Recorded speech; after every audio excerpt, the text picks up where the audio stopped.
Friday starts the weekend. Hey, wait a minute. Friday does start the weekend. We're not going to do that kind of show, are we? Maybe. Okay. That's all right with me. My eyes are burning. Is someone smoking pot? Willie? What did I do? I don't know. My eyes are burning. I told you guys, I don't come to work high anymore. But he doesn't come any less. Thank you very much.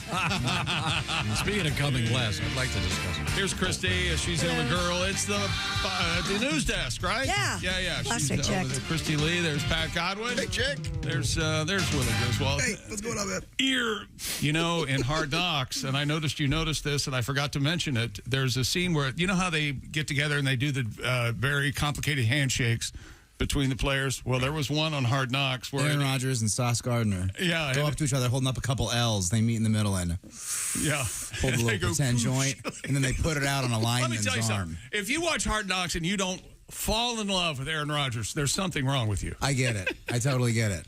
I don't know if he's decided, you know what, I'm gonna try and work this instead of being such a jerk, and he's really cashing in. He's America's sweetheart. I'm telling you. And I was watching the quarterback thing on Netflix, and the same thing with Kirk Cousins. I mean, you realize this is one of the toughest jobs around. You know, they're constantly being criticized. It's the physicality of it, of course, is supremely difficult. Where Marcus Mariota has his kid, and then he's not at the facility that week, and people are speculating on TV, and it shows what all the reporters are saying. That is so insightful, because I was probably being a dick about Marcus Mariota not being in the facility. Sure. Because, he had a baby. He's not going to be at work for a couple days. Yeah. But I'm glad that Aaron Rodgers is coming off as being a cool guy.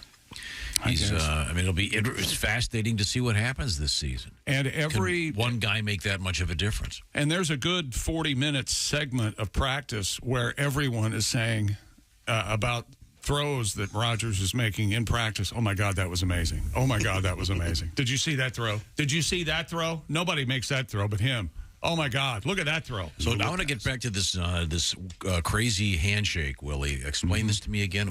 What so now? Chick and I, we hold up a couple L's to each other, right? We meet in the middle. We touch do our this, fingers. like this. Tuck your fingers. And then we come back and go like this. The international sign for about to go smoke some weed, this one. And they did that on camera deliberately. Yeah, absolutely. And then they put it out. They took the joint. They put it out on their friends on his arm, just like that. It was incredibly funny. Yeah. Handshakes have gotten so elaborate. There was I watch Washington football, NFL all the time, obviously, and there was a guy who was trying to make the team, and I forget now who it is, but his wife was in the stands, and they had a really cool system of handshaking before he went out and tried to make the team. It was really very, very nice and sweet. Yeah. I'm a very boring handshake guy. I do the traditional, just hand out front, go. I don't. You know, I will stand by this until I leave this mortal coil.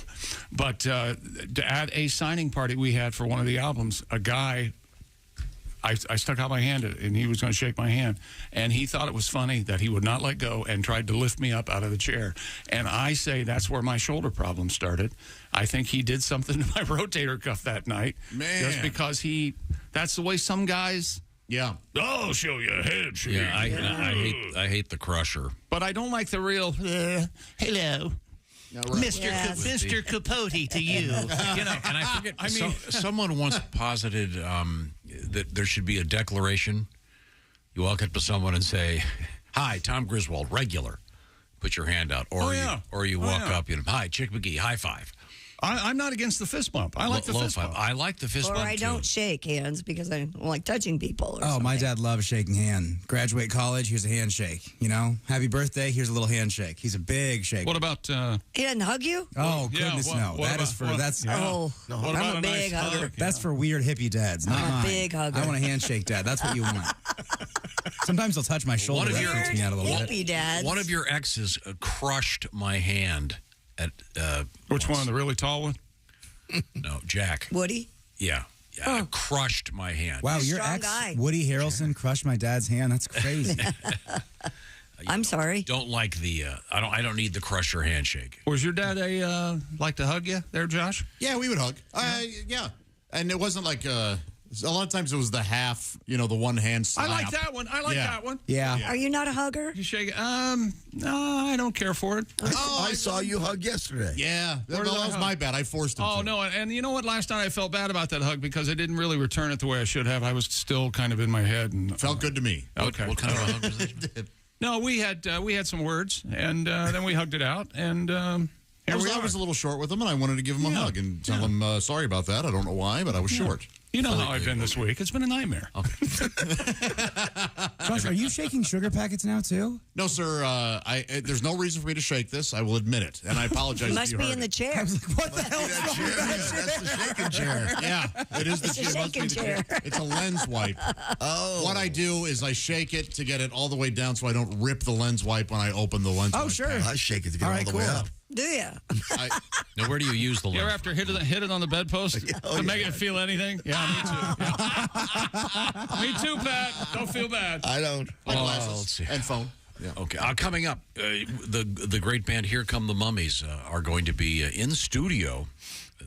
They're getting set up, as I understand it, right now. The engineering folks are doing this and that. So still looking forward to hearing the Mummies live and in person. And we had NFL preseason football last night. A couple things happened. Okay. A couple things, with the exception of Tom Brady. There's never been a Big Ten quarterback who do very well in an opening NFL game, and that proved the rule last night. Yeah, C.J. Stroud got sacked a bunch, threw a pick. What was it, 2 for 4, 13, a robust 13 yards. It was not good. Ooh. But he'll get to it, because Ohio State's so far above it. Ohio State and Michigan are. So when the quarterback comes out, oh, my God, he's amazing. Well, the people surrounding him are 5 times better than everybody else they're playing, except in the NFL when everyone's like that. So Wow. he got shown that last night.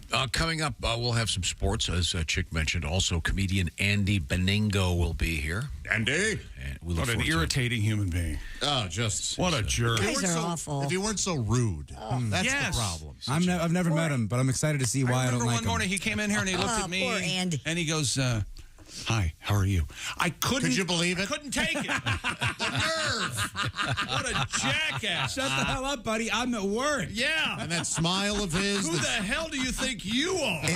Andy and I did 2 gigs where no one showed up. What? No kidding, dude. You couldn't be.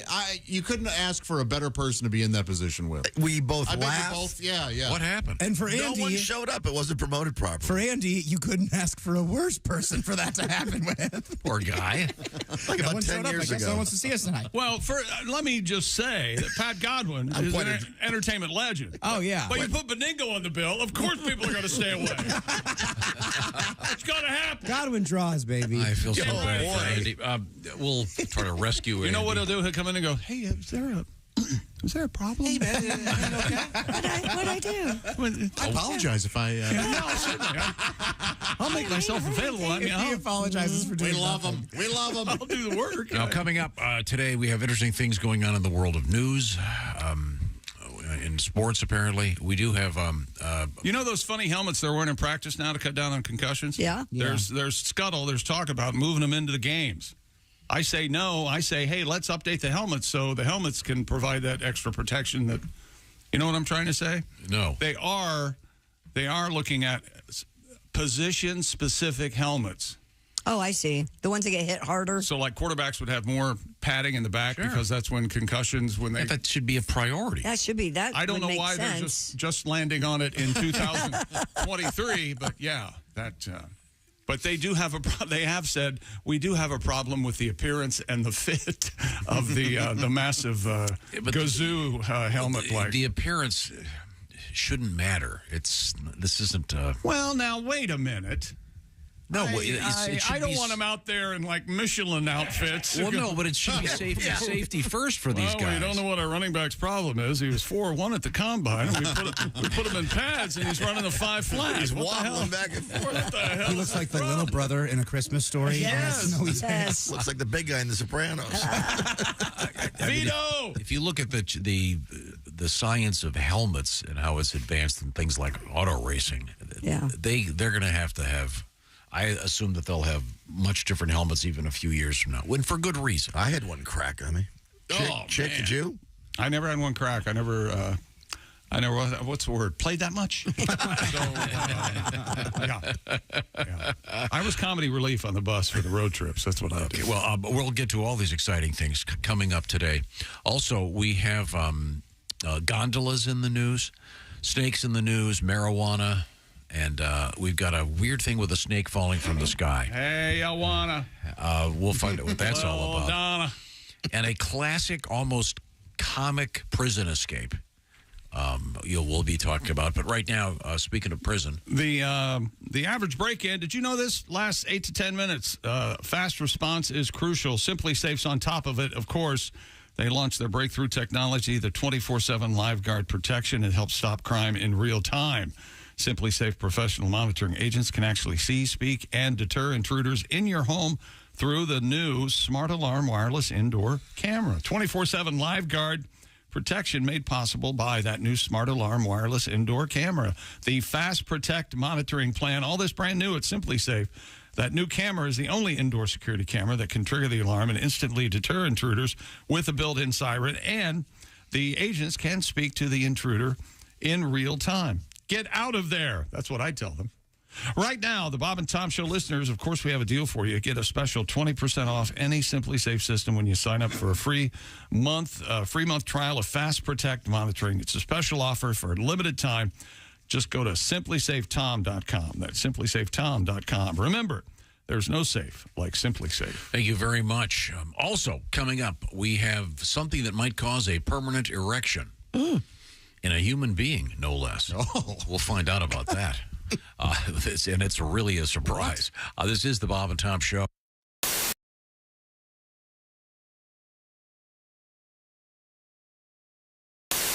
Now, Rodney's got a record out there on Capitol Records. Yes. Can't miss it. It's called Morning Wood. Morning We're Wood. just kind of sticking with the theme. It's Hanging with Rodney, Morning Wood, and then Nutsack. Just kind of working our way down The trilogy. It dawned on me this morning how Yep. I've made a living for 13 years talking about everything underneath my belt. Yep. And, hey, what the hell? I'm glad you said hell. Yeah. I apologize. That's all right. Rodney, we got plenty of time. Do you want to work another one in here? Yeah, here's one right here. This one's called, I think, you guys, is that the one we're talking about? Okay. You guys want to play the intro? I don't want to. They get a little irritated when I don't let them play the intro. They don't really like the way I do it. Let's just go right to the words. Go ahead.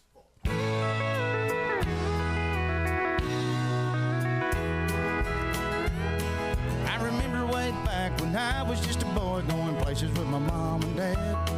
It used to scare me to death how Mama used to act after 6 or 7 beers she's had. We were sitting at a table when Mama got disabled, all the liquor running through her head. Soon I got to choking. Daddy wasn't joking when he grabbed me by the arm and said, "Don't look now, your mama's got her boobs out showing everybody in town." Faces turning red, we were wishing we were dead. There were people standing all around. Mama gets to drinking, there ain't much thinking. There's nothing anybody can do. Just to hope and pray there never comes a day when my mama's out of drinking with you. Well, we got her in the truck and we started driving home, and Mama said she had to go. Daddy pulled it over, we were standing on his shoulder while Mom was putting on a show. And he started up a truck, Mama stood up with her pants still around her knees. When we heard Mama holler, "If you give me $1, well, I'll let you take a peek at these." Don't look now, your mama's got her boobs out showing everybody in town. Yeah. Faces turning red, we were wishing we were dead. There were people standing all around. Mama gets to drinking, there ain't much thinking. There's nothing anybody can do. Just hope and pray there never comes a day when my mama's out of drinking with you. Just to hope and pray there never comes a day when my mama's out of drinking with you. Yeah. Oh, Rodney. Rodney Carrington.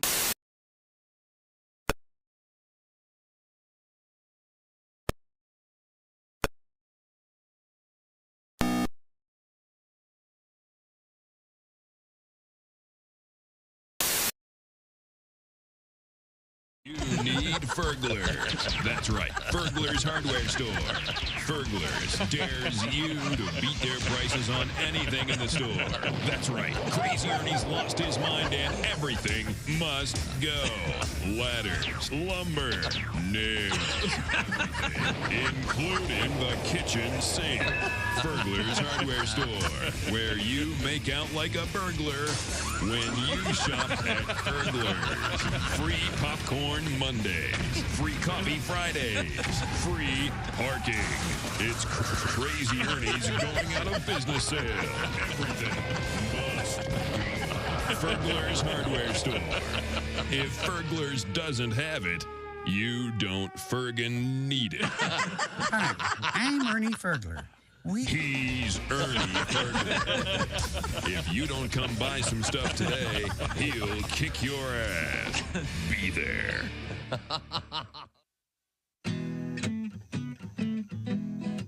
Hey, this is Henry Phillips, and you're listening to Bob and Tom Radio. And Jesus said, take this bread and eat it. It is my body. And the disciples said, Jesus, we're all on low-carb diet. We appreciate you dying for our sins, but we're all trying to slim down a little bit. We want to look good in the painting. Here's one of the fattest things I've ever done. I ate a pie in a car. By myself. The apple pie that we had, it was so thick and beautiful, I just ate it like a piece of pizza. Wait a minute. So you ate a pie by cutting it into triangular pieces and eating it one by one? Like a what a weirdo! Like a pizza. No, like without a fork is what I meant. You pick it up and you eat it like a piece of pizza. You dick. Our guest in the studio, Tommy Jernigan. Before that, my grandparents got in an accident. They hit a beauty salon. Wow. I swear to God. How did they do that? Not a mobile one, a freestanding building. Yeah. My grandpa hit it with his car. Oh, wow. He said what happened was he thought the car was in park, that thing, and it was drive, and he went to hit the brakes, but he hit the gas, and then he goes, and then my foot went numb. What it was? How many excuses? Was there also a tornado? Just say I'm old. You know, I'll drive wherever I want. That building wasn't there when I started. I fought in a war, buddy. Were there people in the beauty salon when he hit it? My grandma was in it. That says a lot. Okay. Motive. Wait a minute. Automotive. Suddenly this has turned into CSI. Opportunity. He was in the parking lot just sitting there with his, my grandma's never driven. She's just kind of been a burden at parties her entire life. Someone take me home. I love her, but she lives 20 miles out of town. Anybody going that way? No one is ever going that way. Move. Bob and Tom, 24/7. Yes, sir. Welcome back to the Bob and Tom Show. Christy Lee at the news desk. Hello. There's Pat Godwin. Hey, Chick. There's Willie Griswold. What up, man? Josh Arnold is here. Hey! There's Ace Cosby. Hey. I'm Chick McGee, and here's Tom Griswold. Before we launch into anything else, we were asking, I forget why, the question, what movie have you watched the most? In other words, typically it's a movie that you love, and you want to see it again and again and again, or in some cases, it's a situation where it's a working situation and they're playing the movie constantly. Or it just is always on a certain network and you just happen to stumble on it and you can't not watch. Yeah, to me, the most interesting ones are the ones where it's just a movie you love and you watch over and over and over. But got this letter in reference to that. I was having a perfectly nice morning, writes Daryl, driving my semi down the road. I started snacking on a tasty clementine when Josh declared that his favorite movie is called Face Invaders 3. Oh, sure, yeah. I pulled up on the shoulder, cleaned up the clementine off the inside of my windshield.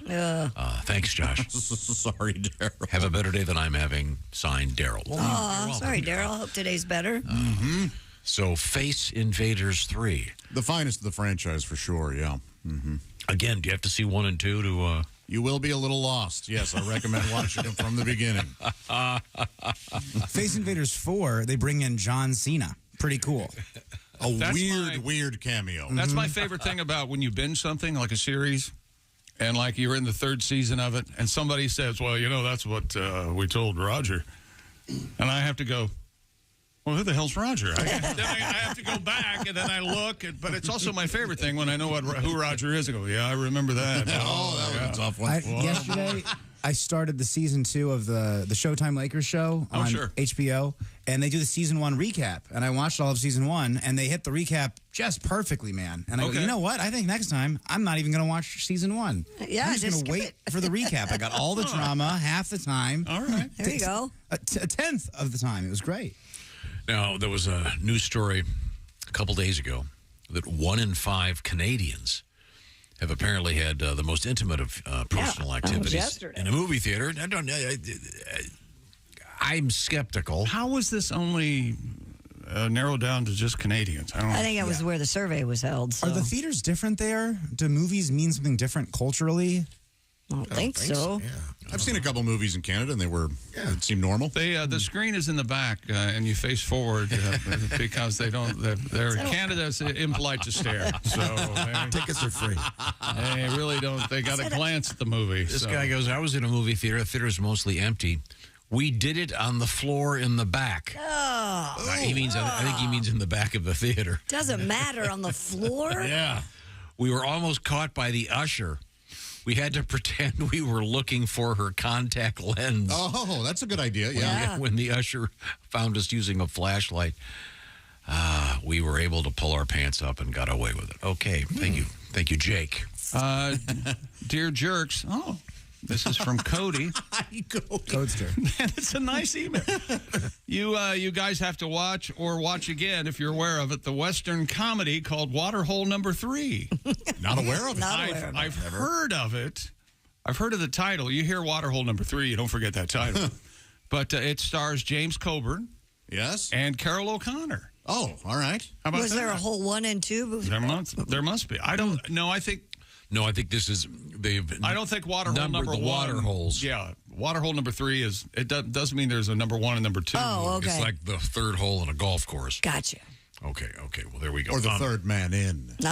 By the way, James Coburn is in. I've been rewatching The Great Escape for some reason with Steve McQueen. I don't know. What's that? I don't know why. I've watched that movie. movie. It's a World War II escape from a German concentration. Famous motorcycle scene. Motorcycle scene, absolutely. That Steve McQueen actually did. James Coburn is supposed to be doing, I think, an Australian accent. Oh. Or I'm not sure what accent, but it's hilarious every time he says anything. Is it how are you, people, eh? Yeah. Is it like so bad that it's possibly offensive, or is it just kind of fun? It's hilarious. Nice. It's absolutely hilarious. That's a good movie.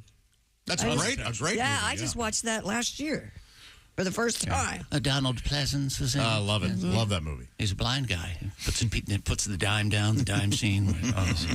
Coming up, the great band Here Come the Mummies in studio. The Mummies will be in Cincinnati tonight. We'll get some information about that show. I think I saw a mummy walking the hallway here. I'm not sure. And we have an email from Mick. Greetings. Oh, hi, Mick. You guys were talking about the movie Slapshot yesterday morning with, of course, Paul Newman. Amazing. Mm-hmm. The Hanson brothers were Steve, Jeff, and Jack Carlson from Virginia, Minnesota. In the early 1790s, they played. That's not right. 1790s. It'd be 1970s would be more like. But he did type 1790. They played for the Marquette, Michigan Iron Rangers. 2 of my older brothers played for that team as well. There were a lot of parallels between the Hansons in that movie and the Carlsons at the time. Cool. So they have a picture of them. Originally, I guess they all were the Hanson brothers, but I think they've been touring. They use a cousin, I think. There was only a couple of Hanson brothers left or something. That's a terrific movie.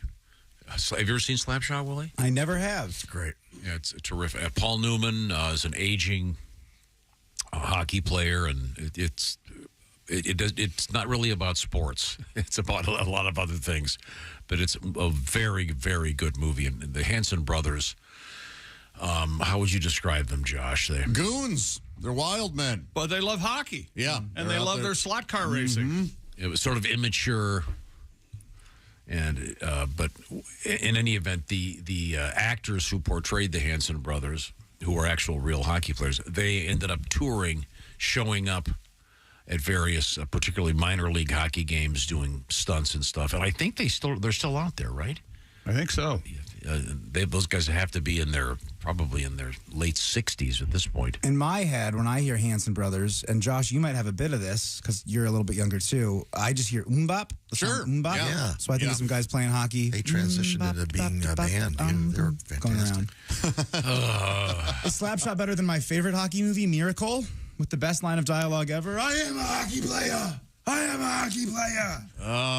I mean, it's not different. better. It's a different in a different way. Cool. Yeah, like I said, it's not really about hockey. But there's hockey in it. No, I suppose we should transfer. Did they beat the Russians in it by any chance? Before we get to sports, another email has come in, and this is from Jill. Good morning, longtime listener. I had to share this from this morning. There was a snake incident, and I think we do. Tom and I were talking about this before. We have 2 snake stories coming up. Before we went on the air, and I did not aware of this.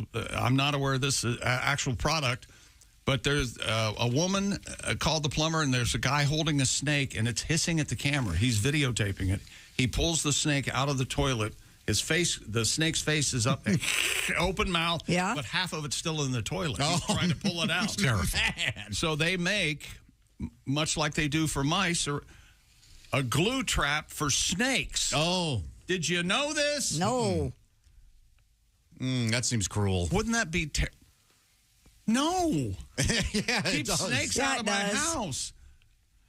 Wow. What if it got caught on the glue and you couldn't? So what if your cat steps in it? Well, then your cat's stuck on it. Again, there's no harm, though. It's because it's a cat. Hey. Win-win. Thank you very much. Check the video. Guy on the hiking trail. He's playing fetch with his dog. A snake comes by in front of him. He goes, I'm not walking in front of that snake. When the dog comes back, he's holding the ball going, no, don't come back here. The dog picks the snake up, whips his head around, and throws the snake away. He protects his dad is what he does. Damn right he does. Yeah, he wants to play ball. Would a cat do that? No. No, my cat would look at me and go, you're on your own, pal. The cat might bite the snake's head off, though, and present it as a gift. Sure, if the cat does prevail, it will present it to you as a present. Isn't that nice? Another email from Cody, another example of how Chick has ruined my life. All right. I'm trying to watch the Texans-Patriots preseason game last night. I finally had to mute the television because every time the announcer said Bailey Zappi, I hear in my head. So I started to go pew pew pew when Bailey Zappi, quarterback for the Patriots. Now we have an answer to your question. Yes. We're discussing the shy bladder syndrome, if you will, and how sometimes you go into the facility and you can't go because it's a public place and it's weird. But you asked if there was also a shy colon, if you will. I did, but primarily for your enjoyment. Ben writes, Chick. Yeah. A shy colon is a thing. Really? I have a shy bladder and a shy colon. Good Lord. Those high school doorless stalls and state fair urinal troughs, my worst nightmare.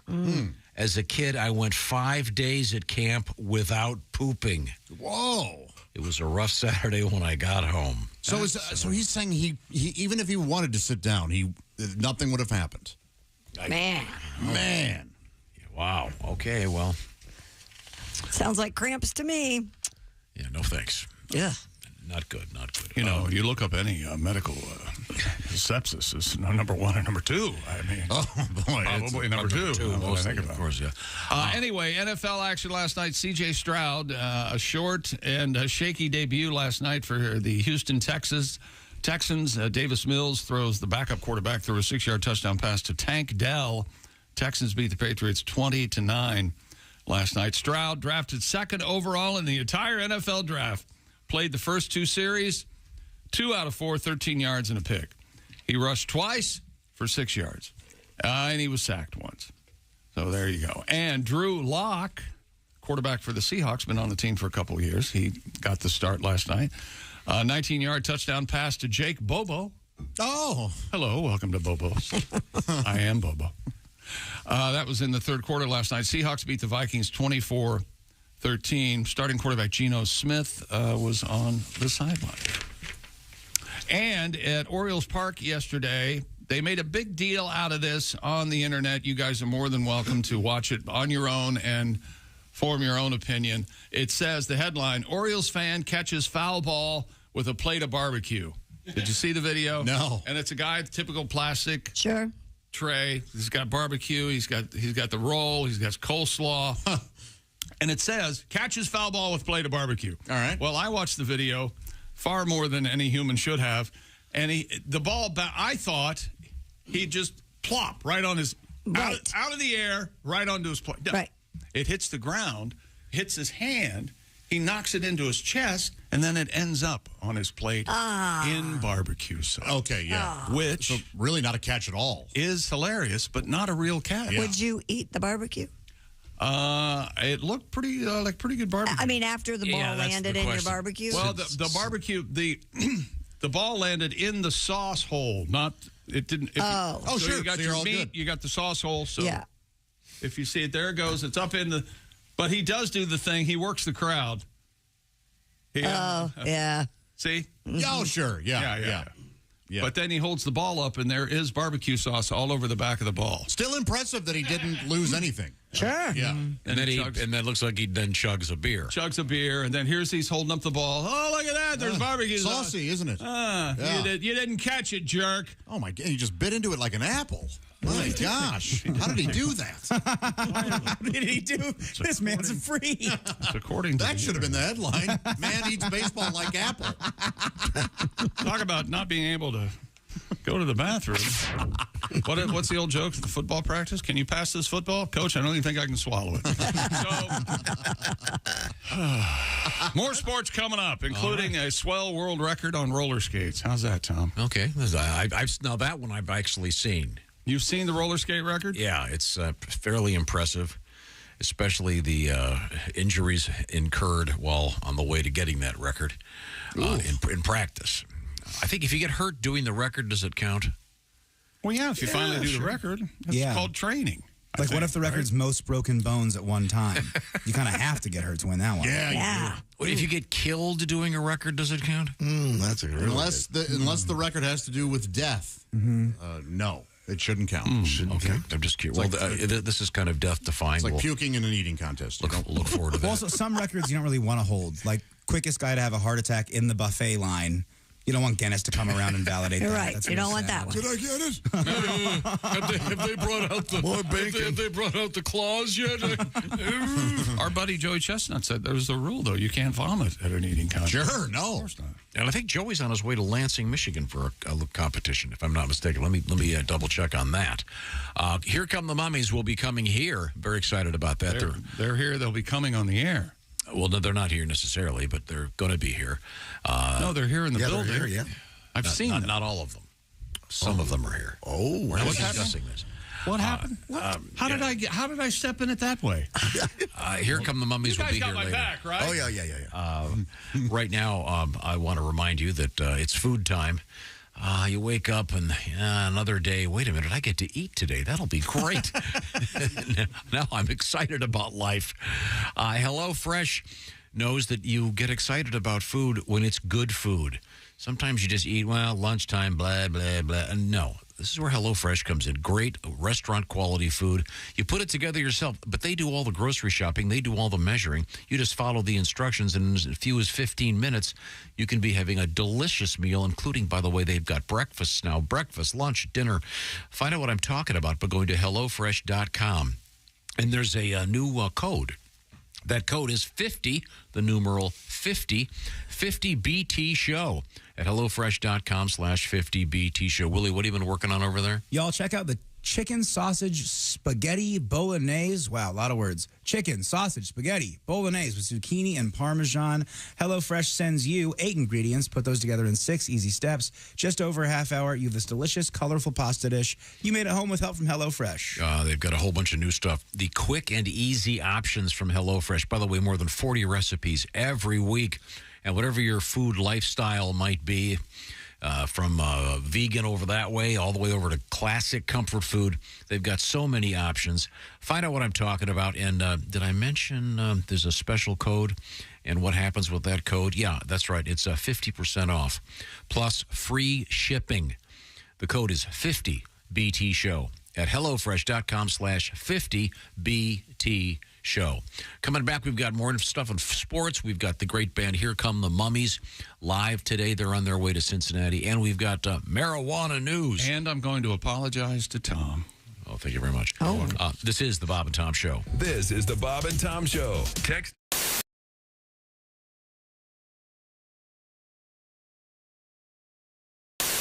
Hey, you dog owners, listen up. This is something for your big sweetie. Chew Works. Has your dog ever scarfed down one of those chew sticks without really chewing? ChewWorks has a hold to chew, which will prevent choking and GI blockage. When dogs can't properly hold the chew stick between their paws anymore, they tend to just swallow it. Available in 3 sizes, mini, junior, and large. Extra large coming soon. Their whole purpose is to provide a safer and healthier way for your dogs to chew. Chewworks.com. I'm gonna play a new song for y'all. See if you like it. See if you like it. All right. And be sure and Bob go ha ha ha like you do. I can do that. I was just getting ready to do that after I saw your picture. That looks pretty accurate. Yeah, Have you ever had one of those days when nothing goes right? Your wife starts bitching about whatever it was she was bitching about last night. So you escape into the bathroom just to sit there on your throne. But after you finish your business, the toilet paper's gone. Well, it's a great day for me to whoop somebody's ass. It's a bad day, so you better get off of my back. You might get cold cocked if you cross my path, 'cause it's a great day for me to whoop somebody's ass. Yeah. Of all the radio shows I've ever done, I've never done one where they could sing a song they've never heard. Isn't that amazing? I was thinking. I was just thinking the same thing. How do we know the words to a new song? Y'all must be working for Dionne Warwick and the Psychic Friends. Well, I was running late for work, so I poured me some coffee to go. And just before I had a flat tire, I spilled it all over my clothes. When the highway patrolman pulled up, I thought that help was on the way. But when he saw that tire tool in my hand, he shot me with pepper spray. Laugh. Well, it's a great day for me to whoop somebody's ass. It's a bad day, so you better get off of my back. You might get cold cocked if you cross my path, 'cause it's a great day for me to whoop somebody's ass. All right. This last verse is for everybody that don't like their boss at work. When I finally made it to work, I was 15 minutes late. I told my boss about the flat tire, but he fired me anyway. So here I am in the parking lot, just waiting by his Corvette. I'm gonna give him a goodbye present that he never will forget. Laugh and sing. It's a great day for me to whoop somebody's ass. It's a bad day, so you better get off my back. You might get cold cocked if you cross my path, 'cause it's a great day for me to whoop somebody's ass. Oh, yeah. Thank you. Paul Thorne.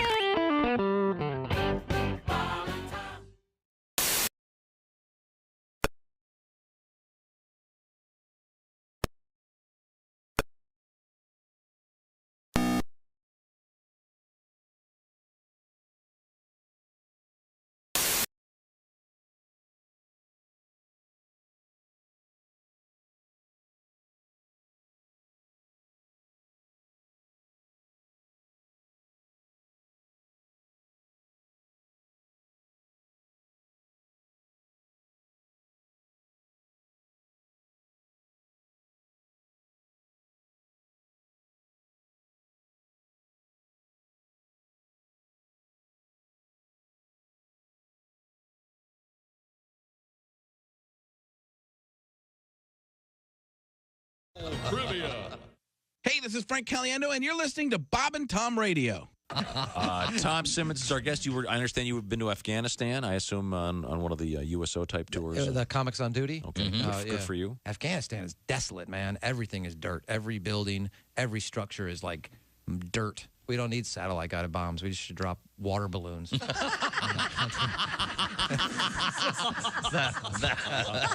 That'll muddy you. Wow. Turn that place into mud and farmland, and it'll be great. Have you run this strategic idea by the people at the Pentagon? Yeah, it'd save us a lot of money. This is positively launching brilliant. a massive hydro attack. That's what we're going to do. And, all of these fire bombs are merely drawing it out. We're helping. He was sitting in a bar just getting really, really drunk. He was mad at the world. Yeah. He had been fired from his latest job, mad at everyone, just angry, drinking. So he leaves the bar. He's very, very drunk. He's walking down the street.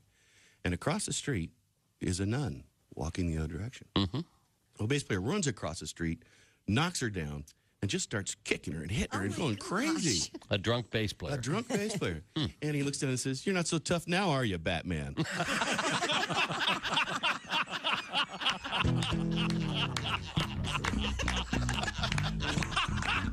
is why we get mail. That's it for our show. Based on. Right now, Killer Bees joins us in the studio. Bees, how you doing? Real good, man. Waking Well, up a see ya. shopping list over here. My wife's eating in bed now. She's at that part of the pregnancy where they crave all this food. Some people have mirrors over the bed. We got a sneeze guard. Sleeping on those Posturepedic Sealamil, man. You ain't live till you're making love, and your wife says, "Go slow, I'm spilling my chili." Essential Morning Radio. All day and all night. Some like bud, some like Schlitz, but for me, it's Bob and portrait. Oh, yeah. Lovely bazooms. Welcome back to the Bob and Tom Show. Christy Lee at the news desk. Hello. There's Pat Godwin. Hey, Chick. There's Willie Griswold. Yo. Josh Arnold's here. Hi there. I'm Chick McGee. There's Ace Cosby. And here's Tom Griswold. Thank you very much. Coming up, the great band Here Come the Mummies are going to be in the studio with us. I'm very excited about that. Yes. Also, comedian Andy Beningo will be joining us. Are we going to get news we failed to mention with Jeff Oskay? I think so. Yeah. Oh, maybe an early edition. That'd be exciting. We have boners in the news. We do? Yeah, in a weird way. Huh. A staggeringly odd way, actually. You know what's fun to do? Take a $1 bill, you put a B at the beginning and an R at the end, and then it says boner. Oh, man. Very fun. A lot of fun. See, you thought this wasn't an educational show. I would like to officially, publicly, sincerely apologize to Tom Griswold. Oh. One morning on this very broadcast, he made the proclamation. It went a little something like this. You know, the bananas that we have now. The Cavendish. Aren't the bananas that we used to have. And that's just all there is to it. Okay. And I said, well, you're out of your mind. You're insane. Well, my one of my favorite people, Mo Rocca, has a podcast called Mobituaries, and one of the episodes of the new season is the death of the Gros Michel banana, which was here before the Cavendish banana in the first part of the 20th century. Wow. Yeah, and it was sweeter and tasted better. And we're so spoiled as Americans. Yeah. You walk into a grocery store and everything is there. You know how the art of getting bananas so that they're right there just ripening is, I mean, that is so tricky. Yep. They've got to pick them, get them on the boat. It's amazing. Shake off the tarantulas. And that's no joke. Yeah, and that's actually coming up in the news. Funny enough. Oh, really? Tarantulas love bananas. They do. And for those that like the obscure references we make on this show, which is not everybody, I can tell you that. Boy. Mo Rocca has a terrific podcast. Yes, he does. It is called There's a lot of Mobituaries. I particularly love the one about the First Family and a guy named Vaughn Meter. That was the very first. That's terrific. It's just season of his. You'll learn a lot about lots of different things. Yes. But right now, we have Chick McGee at the Bob and Tom Sports Desk. What have we missed? Phil Mickelson is facing serious allegations. There's a new book coming out by a well-known gambler calls himself Billy. I don't know what his last name is. Anyway, he says Phil Mickelson wagered more than over 30 years. Okay. Phil Mickelson wagered well over $1 billion. $1 billion? On sports and... Because the rumors of his gambling have been... $1 billion. Rampant? Yes, yeah. But $1 billion? Selections from an upcoming book by a well-known gambler. I don't know. Billy Walters have surfaced, including several tidbits about Mickelson and his propensity to let it ride, even on the golf course. According to Walters, Mickelson attempted to place a $400,000 bet on the 2012 Ryder Cup, which Phil participated in. Oh. But he was betting to win. Talk about motivation. Yeah. Furthermore, Walters contends that Mickelson has lost roughly almost $1 billion over the last 30 years. Wow. That's inconceivable. I can't. But how much has he made? Despite being among the highest paid athletes in all the sports over the previous decade, making an estimated $480 million, Mickelson, unlike he went to live golf, he was heavily criticized. Mickelson's issues, though, aren't new. He's 53 years old. He says he no longer gambles. However, I have previously conveyed my remorse. This is Phil, a quote, took responsibility. I got help. I've been fully committed to therapy. And he's not involved in the Ryder Cup anymore. That's what Rory McIlroy said yesterday. He said, well, fortunately, it doesn't have anything to do with something like real golf and the Ryder Cup. No love lost between Rory. But that's a lot of money to do anything. That's an insane amount. That's like United States government money. $1 billion. Exactly. Man. But if you followed the Art Schleister saga at all, you realize the damage that can be done for someone that's Gambling addiction is a terrible, terrible thing. really, really addicted. Willie. What the hell did I do? I place friendly wagers. I looked at it the other day. I've gambled. I'm down all time. I think like $800, and I could have won that back if I would have cashed out the damn you were close. heat bet. Right. I would have been up 100. But I got cocky, and I haven't gambled all summer long, Pat. Thank you very much. I'm waiting till football season. Last summer, I was gambling on Chinese basketball and tennis and the Korean turtle racing. It got really weird. You do roll low amounts, though, right? Yeah, I do really fun bets. You can have a lot of fun. It's just, when you read about someone like Schleister, who was the famed Ohio State quarterback, ended up in the NFL. I mean, this guy ruined his life and several others. He's still in jail, right? I believe he is. Yeah, I think so. He ended up having all kinds of problems, but it all stemmed from gambling. And is he the one that famously said, I found myself betting on hockey games that I'd never watched a hockey game in my life? It might have been Art, yeah. He brought the passing game into the Ohio State University for Woody Hayes. Woody would not throw the ball, but Schleister was very talented. Miami Trace High School, Art Schleister, yeah. But the larger point is that you can have lots of fun gambling and win some money, but there's a point where hello, it's like anything else. Yeah, sure. I did it once in Vegas. Gambled? How'd you make out? I lost my whole paycheck. $2,200 for the week doing comedy. And I was away from my girlfriend. We were living in L.A., and I played the slot machine. My friend and I had a couple of drinks, believe it or not, and I lost the whole thing. $2,200 on the slot machines? Were you there for 7 hours? No, it was the $5 limit on the MGM Lions. He goes, to win big, you got to play full coin. And I won at first. I won $1,700, and I was up, and then I lost it all. That's how it works. You got to load them up. You gotta load them up. Now, Pat, we were talking about this the other day. Were you playing the slots because you didn't want to have to interact with a croupier or a human being? No, it's all I knew how to do. I mean, I don't play cards. I don't play. That's all I could do. Could you imagine Godwin trying to hide a good poker hand? Godwin has a royal flush and he can't win anything. It'd be like the beginning of Ace's joke. It's like my first dates. I love you. I got all aces. You guys are screwed. Yeah. It's like the dog's playing poker and the dog starts wagging its tail. Oh boy, this is the best day ever.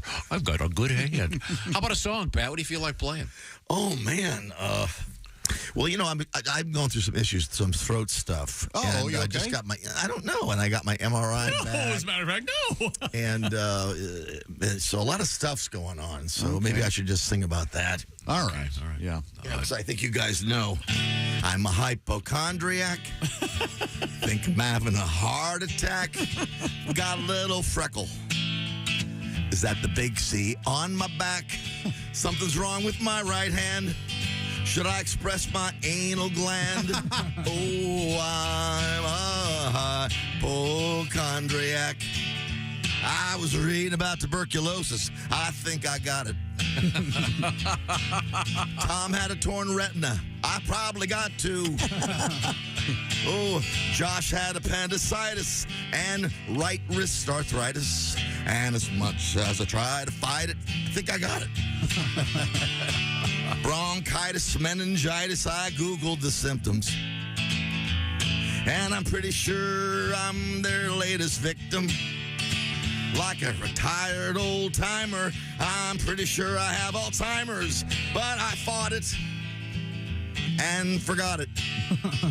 I'm a hypochondriac. Bet my arteries are lined with plaque. It's not psychosomatic. I'm a psychomaniac. I have 2 big round lumps in my ball sack. I'm a hypochondriac. You guys know that's true.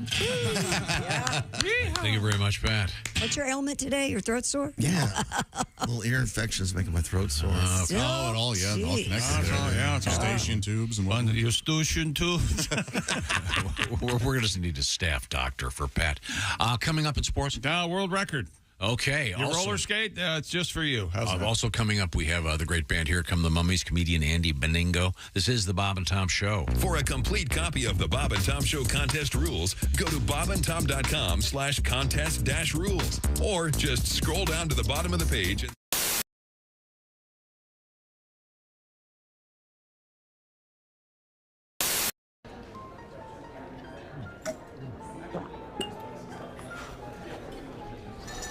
You took my breath away from the moment I first saw you. Will you marry me, Dolly? She said yes! She said yes! It's not a real person. It's not a real diamond. Real, natural, earthborn diamond. For your real love, from a real jeweler you can trust. Steven Singer Jewelers. Once again, Bo Burnham is our guest, and he has a little tour going. We'll give you some of those dates in a second. Go ahead, Bo. Every time I go to dinner, seems like I'm getting a little bit thinner. I'll sit down at the breakfast table. I can talk while they're not able. When I look at them, I find there's a single question on their mind. I wish I could go back to the way it was. It's not easy now because my whole family thinks I'm gay. I guess it's always been that way. Well, maybe it's because of the way that I walk. Makes them think I like boys. Oh, my. The goddamn question just won't go away. And I get asked every single day. But the way they ask it is not a disguise. Like, how was your day? Do you like to kiss guys? This is the worst, baby. This was my fear. Now their opinions are crystal clear. Because my whole family now is shocked. I'm in the closet and the door is locked. Well, now my glory days are gone. I was John Elway, now I'm Elton John. Well, my whole family now suspects that watching SpongeBob had side effects. I'm not gay, and that's what I said. If I'm gay, hey God, strike me dead. That's a joke. Just because I'm afraid of the snow, or my favorite color is the rainbow. I'm just joking. This is the worst, baby. This was my fear. Now their opinions are crystal clear, yeah. Because even my boyfriend thinks I'm gay. I'm just... Oh, God.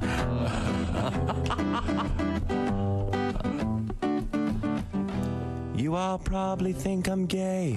Man, this song is counterproductive. la la la la. Because my whole family thinks I'm gay. I said, what did they know anyway? You gotta look right through the haze. Easy bake oven was just a phase. And my whole family thinks I'm queer. That is all I ever hear. But I've been as straight as a ramp, if you don't count Bible camp. Bible camp. I'm not gay, I swear. Kind of. Whoa, Burnham.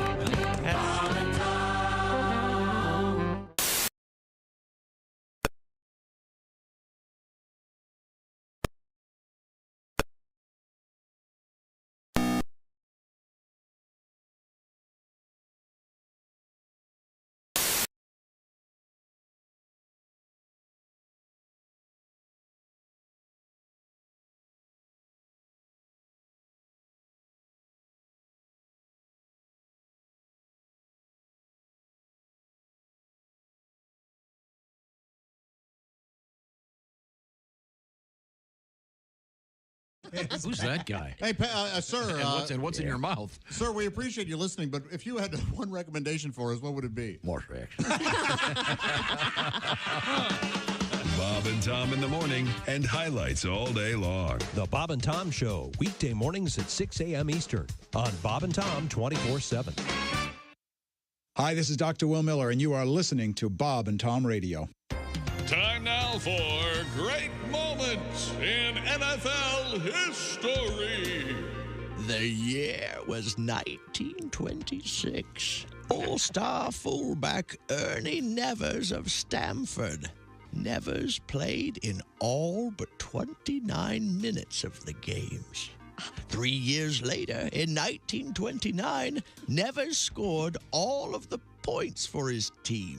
This single game, 40 points scored by a single player, is still a record that stands today as the NFL's oldest. Nevers also holds a few lesser-known and unofficial records. Oh, really? Such as highest number of STDs treated in a single season. And the longest winning streak with road horse. This has been great moments in NFL history. Wow. Essential morning radio. All day and all night. This is Bob and Tom Radio. Can I tell you something? My mother used to chew her toenails No way. in front of me. Oh, God. Oh, boy. Clothed or not? I wouldn't. Clothed. Oh, thank God. that is a visual. Poor Bob has lost it over there. Or a little best of right here. Right here. That would be, Totally naked. I think you would think of that? You would get, See anything you like, boy? I remember that. Free psychiatry for life. Free Prozac, whatever you want. Government program for that. We are going to fix you. How about it, boy? See anything you like? You can imagine the twisting that would be There's a involved. lot of people who can't even do that. Okay. She was very limber. Show's over. I was flying from South Bend to here. I was on a plane this big. It was like a pack of gum with 8 people in it. What happened was we took off from the South Bend Airport Hair Care and Tire Center there. I don't know if you've ever been there. We got halfway here. We had to go back. It's like a 12-minute flight. We had to go back. We had engine trouble. We lost some oil pressure in one of the engines, and they told us about it over the speaker system of the plane, right, which was stupid because they could have just went, hey, we lost some oil pressure. They just little turn around and yelled at you. The guy sitting next to me is losing his mind. He goes, hey man, if one of these engines fails, how far will the other one take us? And I was like, all the way to the scene of the crash. Hi, this is Paul. And this is Storm. And we're Paul and Storm. And Love Window Nation. Hey, welcome back to the Bob and Tom Show. Christy Lee at the news desk. Well, hello, Chick. Hey, there's Pat Godwin in the performance room. Hey, Chick. There's Willie Griswold. Big dog. There's Josh Arnold. Hello. There's Ace Cosby. Howdy. I'm Chick McGee, and here's Tom Griswold. Got some nasal problems over there, it looks like. You're really going at it. No, I was actually cleaning my phone. Your phone? Yeah, with one of these. You call your nose your phone? No. Look Then what you started. Then I took the wipe. And wiped your nose with it? Yeah. Why'd you do that? This gets rid of any extra oil. So a little bit of maintenance. Those are It's just alcohol, basically. Dry your skin out. Water, alcohol, and detergent, it says. There are wipes that do both those things, but they aren't in that same wipe. They're called Kleenex. I'm sorry. Let's get back to the action. Coming up here, come the mummies, but first a little bit of sports from Chick McGee. Oh, you saw me stretching in a satisfying way. Man, it looked like it was going to be good. And I had to cut it short. Are you happy? Were you about to get there? I might have been getting there. Yeah. Full release. Stupid world record. I'm about to achieve. That's what I announce. That's what you say. I'm eating my own quack. What? That's just for us. inside as anything we've ever done. So inside. A teenager from California. That's the problem, teenagers. Especially these California teenagers. I don't know who this guy is. They got these ideas. Let's see. She has broken a Guinness World Record after performing Christy will have to illuminate this, a Barani flip. What's a Barani flip? I think it's a forward 1.5. That's right. Am I right? Yeah. Yeah, forward 1.5. If you keep reading, it's the next sentence. A forward flip with a half twist. But if I keep reading, we wouldn't have this wonderful off-the-cuff comedy that we're enjoying. This delightful tete-a-tete. I was going to mention that biryani is... You don't know how conversation works, do you? Sorry, Willie. Is biryani a delicious item on Indian menus, I believe? I see B. A word starts with B, and a lot of A's in it, followed by the word flip. I think banana flip. Oh, right. sure. You ever had those? I haven't had one in 20 cupcakes, years, probably. Banana flip cupcake? Yep. No. They're kind of like almost taco-shaped? Yeah, they're taco-shaped, and they're about 6 inches long, I think, and they're folded up, and they're banana cream in the middle. Imagine you took a thick banana pancake, like it was, but it was all flavored like banana, and then you put cream in it and flipped it. Banana flip. Delicious. I know, Jack Johnson. I can't sing, so I just whisper. Making All of a sudden, we're all wearing shark tooth necklaces. I got puka shells on. What the hell? Jack Johnson has a song called Banana Pancakes. You got to keep up, Tom. Come on. Sorry. You don't like to make banana pancakes? Pretend like it's the weekend? Yeah.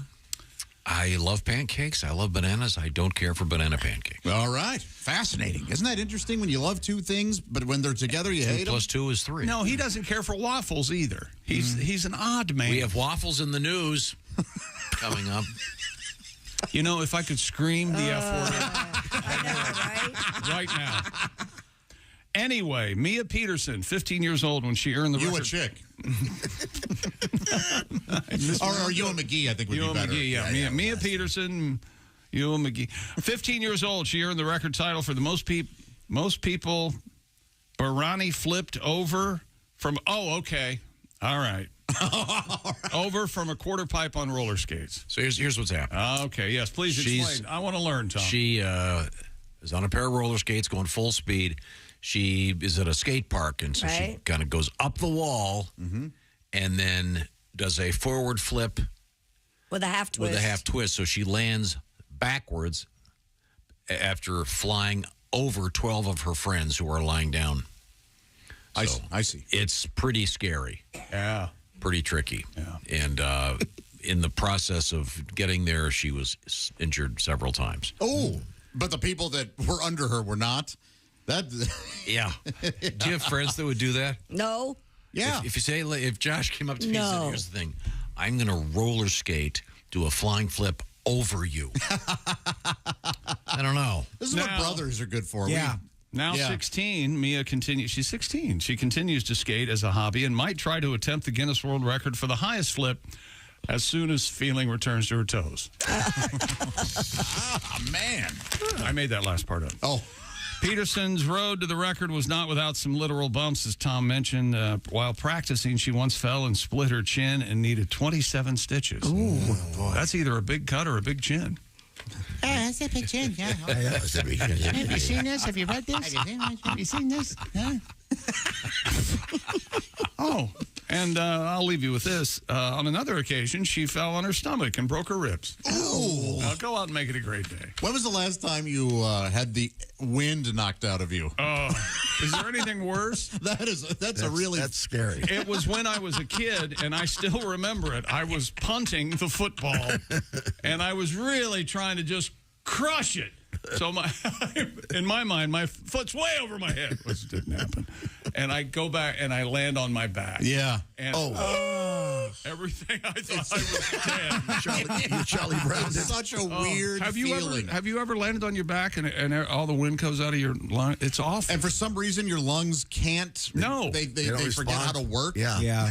When You feel like you're dying. They're trying. But I broke my back. I fell out of the tree swing. My friend Logan was pushing me, and then I fell, and then all my friends were scared, but then they all started laughing because, according to them, I made a noise that none of them had ever heard before. I can only imagine. It was like, they said it was like a cough, but also like a seal. Like it was like,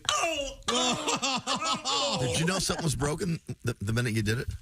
Yeah, I knew I messed myself up, but I didn't go to the hospital for like 4 more hours. I went back to my girlfriend's house, and her dad thought I was concussed, so he just played the Trivial Pursuit at-home game with me. To test you? Yeah, it was kind of fun. I was just laying there in pain like, Kennedy. Honey, is he concussed or is he always a dumbass? Dad. And then I told you can't get mixed up with that Griswold family. I told you that. I was 17, but I was 6 foot tall at 220, and I was the biggest kid at the children's hospital. They had to like get me a special XL bed. It's a fun week. Oh, yeah. Yeah, it was great. Oh, yeah, I bet it was. They were... and of course, Captain Paranoia. You come flouncing in. What's wrong with my son? There's a lot to it. The biggest Tom story about that one is I broke my back. After I healed, my doctor was like, yeah, you can never ski again. And then I was like, okay, that's kind of hard to hear. I love skiing. And my dad goes, that's not, what? No, that is not true. And I got a new doctor. We went to a different doctor. We went to shop around. We went to his friend Ed, who he happens to ski with, that is also a doctor. He goes, you're good to go, just don't fall.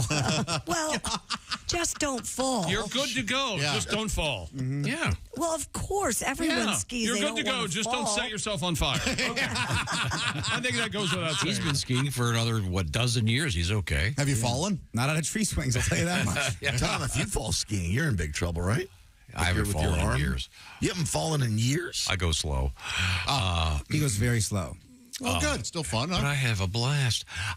Coming up, we have the great band Here Come the Mummies. Comedian Andy Beningo is going to join us. And, and I got this update. I mentioned I had heard that Joey Chestnut was going to be doing some stuff in Michigan. Apparently, he's in Midland tonight for a competition. I'll let you know about that. Also, coming up in the news, we have interesting news in the world of snakes. And there's snake glue traps. Cruel. I'm with you, Josh. I don't think the world would miss a beat if we didn't have any snakes. Are you kidding me? No more snakes. You guys would be shocked at No what more the world snakes. would look like. What would Right. It would No snakes. Mice and rats everywhere. ruin the ecosystem. Okay, well, now we also have Mr. Godwin. I understand you have a tribute song of some sort. I don't know what it's all about. He hasn't given me much information. Something I about don't know what you're talking furniture or something. I don't know. Oh, yes. Okay. We were having an issue with the green room. All right. Okay. I have no idea what that means. You do. Yeah, you do. It's because of you. It's you. It's you. It's It's that Are you you. talking about that new monstrosity thing that's in there? Coming up, we'll find out about that right now. It's my understanding, Josh. Yes. You're doing some work on your house? Of course, always. Aren't we all? Whenever you have a house, everyday maintenance and repairs pile up. Plus, you have dream projects you want to turn into reality. Well, Angie's out there and has made it easier than ever to connect with skilled professionals to get all your home projects done well. And that is the key, my friends. You want them done correctly. That's why I'm not doing them myself. What else do we have here? But now all you need to do... What else? You are a true professional, my friend. Oh, you are smooth. Yes. Well, I went off script, didn't I? Yeah. That happens. Angie, that. You know what that means? That means you find a skilled local pro who will deliver the quality and expertise you need. Angie has over 20 years of home service experience. They've combined it with new tools to simplify the whole process. Bring them your project online at Angie.com or use their free Angie app. Answer only a few questions. Angie's going to handle the rest from start to finish or help you compare quotes from multiple pros and connect instantly. Find out what it's going to cost, how long it's going to take, and get the job done right with the pros you require and deserve, quite frankly. That means you can take care of just about any home project in only a few taps. When it comes to getting the most out of your home, you can do this when you Angie that. Download the free Angie mobile app or visit ANGI.com. That's Angie.com. Thank you very much, Josh. Thank you, Angie. Coming up, we have marijuana in the news and a song from Pat about the green room or something. This is the Bob and Tom Show. You're listening to Bob and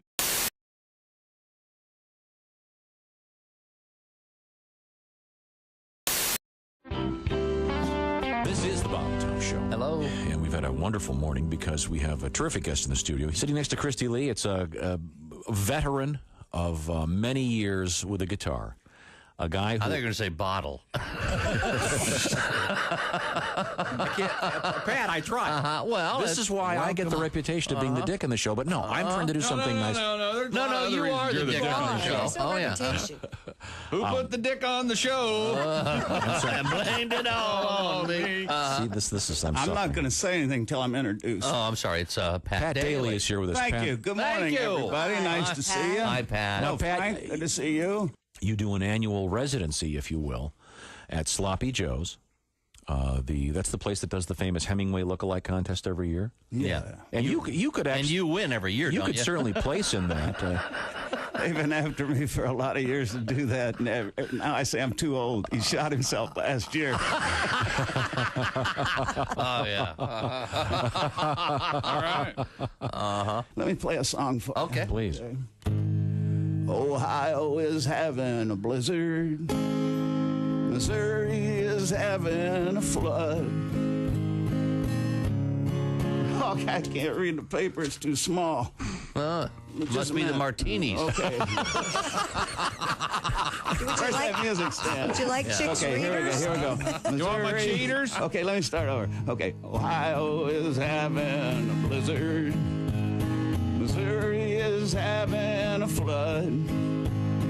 Most of the South is having a drought. And Malibu's having a slide in the mud. San Francisco is having an earthquake. They say she won't last through the year. The whole country is reeling in recession, and I'm having one more beer. Oh, I'm having one more cold one. Till the news and the blues disappear. The world's on the brink. There's time for a drink, and I'm having one more beer. Oh, yes. Wait.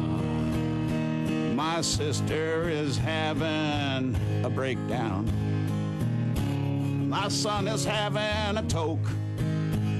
My dad is having his old emphysema, and I feel like having a smoke. My buddy is having a sexual crisis. He's smiling at me kind of queer. Uh-oh. My secretary is having her pregnancy test, and I'm having one more beer. I'm having one more cold one.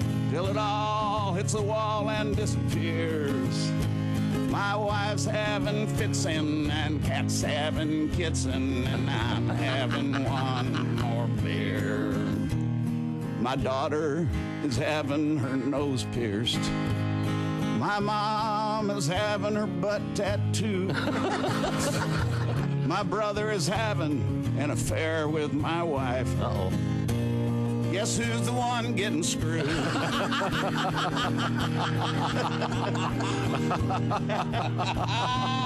So if you're having heart palpitations about the way things are heading around here, just give that waitress a pat and tell her that I'm having one more beer. Yeah. Geez, I'm going to have to practice that one. I love that song.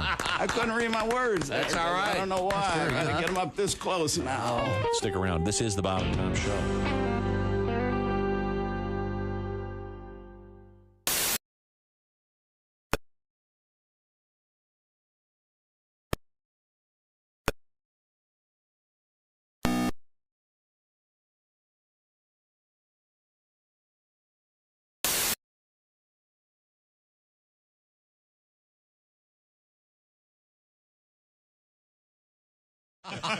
Huge mistake. The big bark and the big bite. We have also new to the show. His name is Ryan Belleville, and Ryan comes to us all the way from Calgary, Canada. See, we established the fact that you played a musical instrument in school, but you weren't real popular. I wasn't. I like to think I was popular in the Mum Club. But I was not. I was not the coolest kid, really. I know that's hard to believe. You look like a pretty cool It is hard guy to believe. now. Well, that's the thing about comics. It's like they're. Well, I think a lot of comics are pretty cool because you hang out in clubs all the time and you get a little confidence, and you feel like you're doing something a little different. Right. When you go back to the reunions, people are like, "What do you do?" Well, I'm a manager of the regional Blockbuster, and I'm like, "Ha ha ha! I tell wiener jokes for a living, sucker." So, like, there's that sense of positivity. That is Do you have a card that says that? That's right. I got a tattoo. How do you spell? Sucker. Hey. Suck on that, huh? Sucker. Hi, this is Nick. Welcome back to the Bob and Tom Show. Christy Lee at the news desk. Hi. There's Pat Godwin. Hey, chick. He's over there in the performance room. We'll get a song out of him at some point. There's Willie Griswold. What up? Josh Arnold is here. Oh, no! My microphone! There's Ace Cosby. Hey. I'm Chick McGee, and here's Tom Griswold.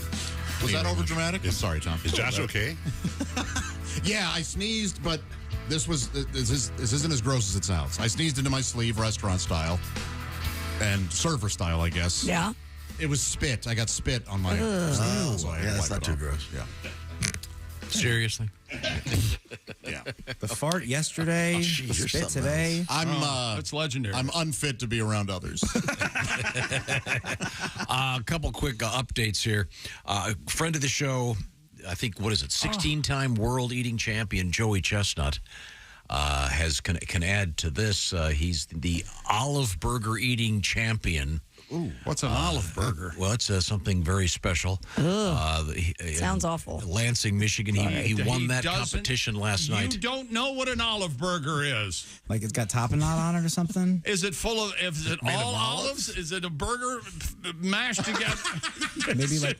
Is it like a jar of olives mashed together in a burger shape? Sounds terrible. Is it like a hamburger with 2 olives on it? What is it? Oh, boy. Sliced olives? I feel like it's like a muffaletta, but it's got burger meat on it. Just a cursory preparation would have really come in handy here. Well, since this was sports and you had managed to miss it, I thought I can also plug the absolute fact that Joey will be at the Great Lakes Loons game in Midland tonight. along with the fireworks. I'm not sure what Joey will be eating. But he'll be taking on some local folks. So, may I, Tom? The olive burger, yeah, is a Michigan thing, apparently, yeah. Right? And it's a hamburger, but it is loaded with olives. Olives all over the thing. Is it green olives or black olives? These are green in this photo. Boy, those are rich. I find green olives rich. I like them in very small, like once every 20 years, I'll have a green olive. Like in a martini or something? It's coming up, actually. I'm very excited. Oh, wow. Good luck, Joey. Dear idiots, this is from Angie. First-time emailer. Heard you talking about the fabulous pastry known as banana flips. Yeah. Angie says, I work for Nichols Bakery. They sold banana flips for the various pastry manufacturers. Wow. About 5 years ago, they were discontinued. Oh, no. Despite being a big favorite for many customers. Oh. Yep, that's from Angie. Thank you. Sorry to hear it. Sad news. How many banana flips do you think Joey could eat? I don't A know. lot. Just say a lot. and we'll get- A cute joke would be a bunch. Oh, that's bunch. true. A bunch of banana flips. Yeah. Mm-hmm. That would be a cute joke. Uh-huh. Right. See, what we've done here is that there's a line that I can go across. There's a teasing line. Yeah, Tom has that look. And I'm way across the line, and he's trying to get. Pat has a song. Yeah, there he is. Oh, this won't help because Tom had nothing to do with it. Tom's not Yeah, now he has more time to craft an insult towards you. No, I'm sorry. Explain the background of the song, please. What's going on? Well, we come in yesterday. You have scaffolding put up in the green room. We can't move. Now, in the green room, there's now a large, it almost looks like scaffolding to hold my cereal, my coffee. Kitchen industrial shelving is what I would call Yeah, it. It's very nice. You've Yes. totally taken over the green room now. Okay, I wouldn't say that, but all right, if that's a little organization. That was put there because before there was his stuff was everywhere. Yeah. In the green room. Yes. It was a mess. I have cereal. For some reason, coffee. You like to have your cereal on display, don't you? No, I like to have Yes, it. everything on display. He's got it. You know what? The man's earned that spot, hasn't he? You have coffee, decades of laughter. Yeah, but one guy has that area, and the rest of us have to muddle along with the rest of the green room, I guess. As you go in there and eat all the free food that I buy for you, all the unhealthy crap. Do you need $20? Do you want $20? 20, tens of thousands of dollars a year. I've seen the books. Oh, look, who drank $1,000 worth of Mountain Dew poisoning themselves? Well, actually, that's no one in this room currently. Does he have any teeth, whoever that person is? Well, Pat, I'd like to hear the song about this new. Gonna tune up? What's going on? Shut up. Jesus, Shut up, Tom. Thank you. Thank God somebody finally said it. In the green room, Tom wanted shelving for his breakfast station. Silver towers hold his grape nuts and his Keurig. We can't move now. There's no room for our own coffee. Tom is smiling. Tea is steeping. We are cramped now. Tom wanted his own space, only to complicate. Now we can barely move and have to get our coffee somewhere else. Oh, so sorry. The description of his shelving being silver towers. That is sort of... I love those shelves. Thank you. They are great. Now, you know, they're on wheels, too. So if we wanted, we could wheel that thing right into the street. Take it down the ramp. Well, that must be done. I have never wanted to come to work early or come to the office on a weekend, but I'm going to put that thing in the back of the building. Yeah. No, I'm going to put that. We should hide it. No. We got the ramp right out here. You wheel it right out the middle of the parking lot. Let it go. And let him pull in and see it right there in the middle of the parking lot. What if we disassemble it and we put, there's 4 pieces, let's say, we put 3 pieces in the building and a 4th piece at my place? He doesn't know it. He's looking for months. He has no idea where the thing is. Poor man just wants to enjoy his cereal and coffee. And sends out for coffee every morning. Yeah. Exactly. And you know what? We all get coffee, don't we? I don't. You get a bacon sandwich. You get a full meal. As big as your head. At home. We're talking about coffee. I'll have the Ukrainian bako, please. Protein bars. Couple of chocolate milks. Well, it's because the coffee place isn't open when I get here, Ace. So. It is. No, it isn't. No, it's not. No, it's open. 3 in the morning? I leave way later. You're right. Yeah. You're right. It's open at 5:30. My bad. Yeah. Well, I like to make a cup when I get here. Very good, Pat. It was fun. My life is all different now in my new house. I can't have my cereal there without waking up the dogs. That causes all kinds of problems. Has the transition from moving in to being settled in occurred? Are you not quite? Okay, almost. Almost. Yeah. I long for the day I come home and there isn't someone doing something there. Okay. I was hoping to get a nap in, but they're tiling again. Oh, all that expensive, beautiful work. Keep doing it. It'll never be done, as far as I can tell. Let's move forward here. It's like the Chicago Skyway. It'll never be done. We get to the end of it, we got to start back at the beginning. Unbelievable. Chick McGee is right over there. I can see him. We got the Here Come the Mummies band coming up. What do you got? Who, me? I was done. Oh, absolutely finished. Is there anything you want to talk about just personally? Well, I would like to hear this again if I could. Okay. Captain, how soon can you land? I can't tell. You can tell me I'm a doctor. No, I mean, I'm just not sure. But can't you take a guess? Well, not for another 2 hours. You can't take a guess for another 2 hours? No. I mean, we can't land for another 2 hours. Fog has closed down everything this side of the mountains. We've got to get through to Chicago. I demand to know which sucker it was that decided to play that straight. They're geniuses, whoever it is. A great movie, Airplane. Don't miss it right now. This is what you farted for. Wherever you go, whatever you do, always be a good sport. Christy. A supermarket in Austria was evacuated after a highly venomous spider was found in the store. Oh. The spider's bite, Josh, can cause hypothermia, blurred vision, convulsions, and permanent erections. Permanent erections? That's right. Well, that would sure change the whole Spider-Man. The Spider-Man movies would be a lot different. Yes.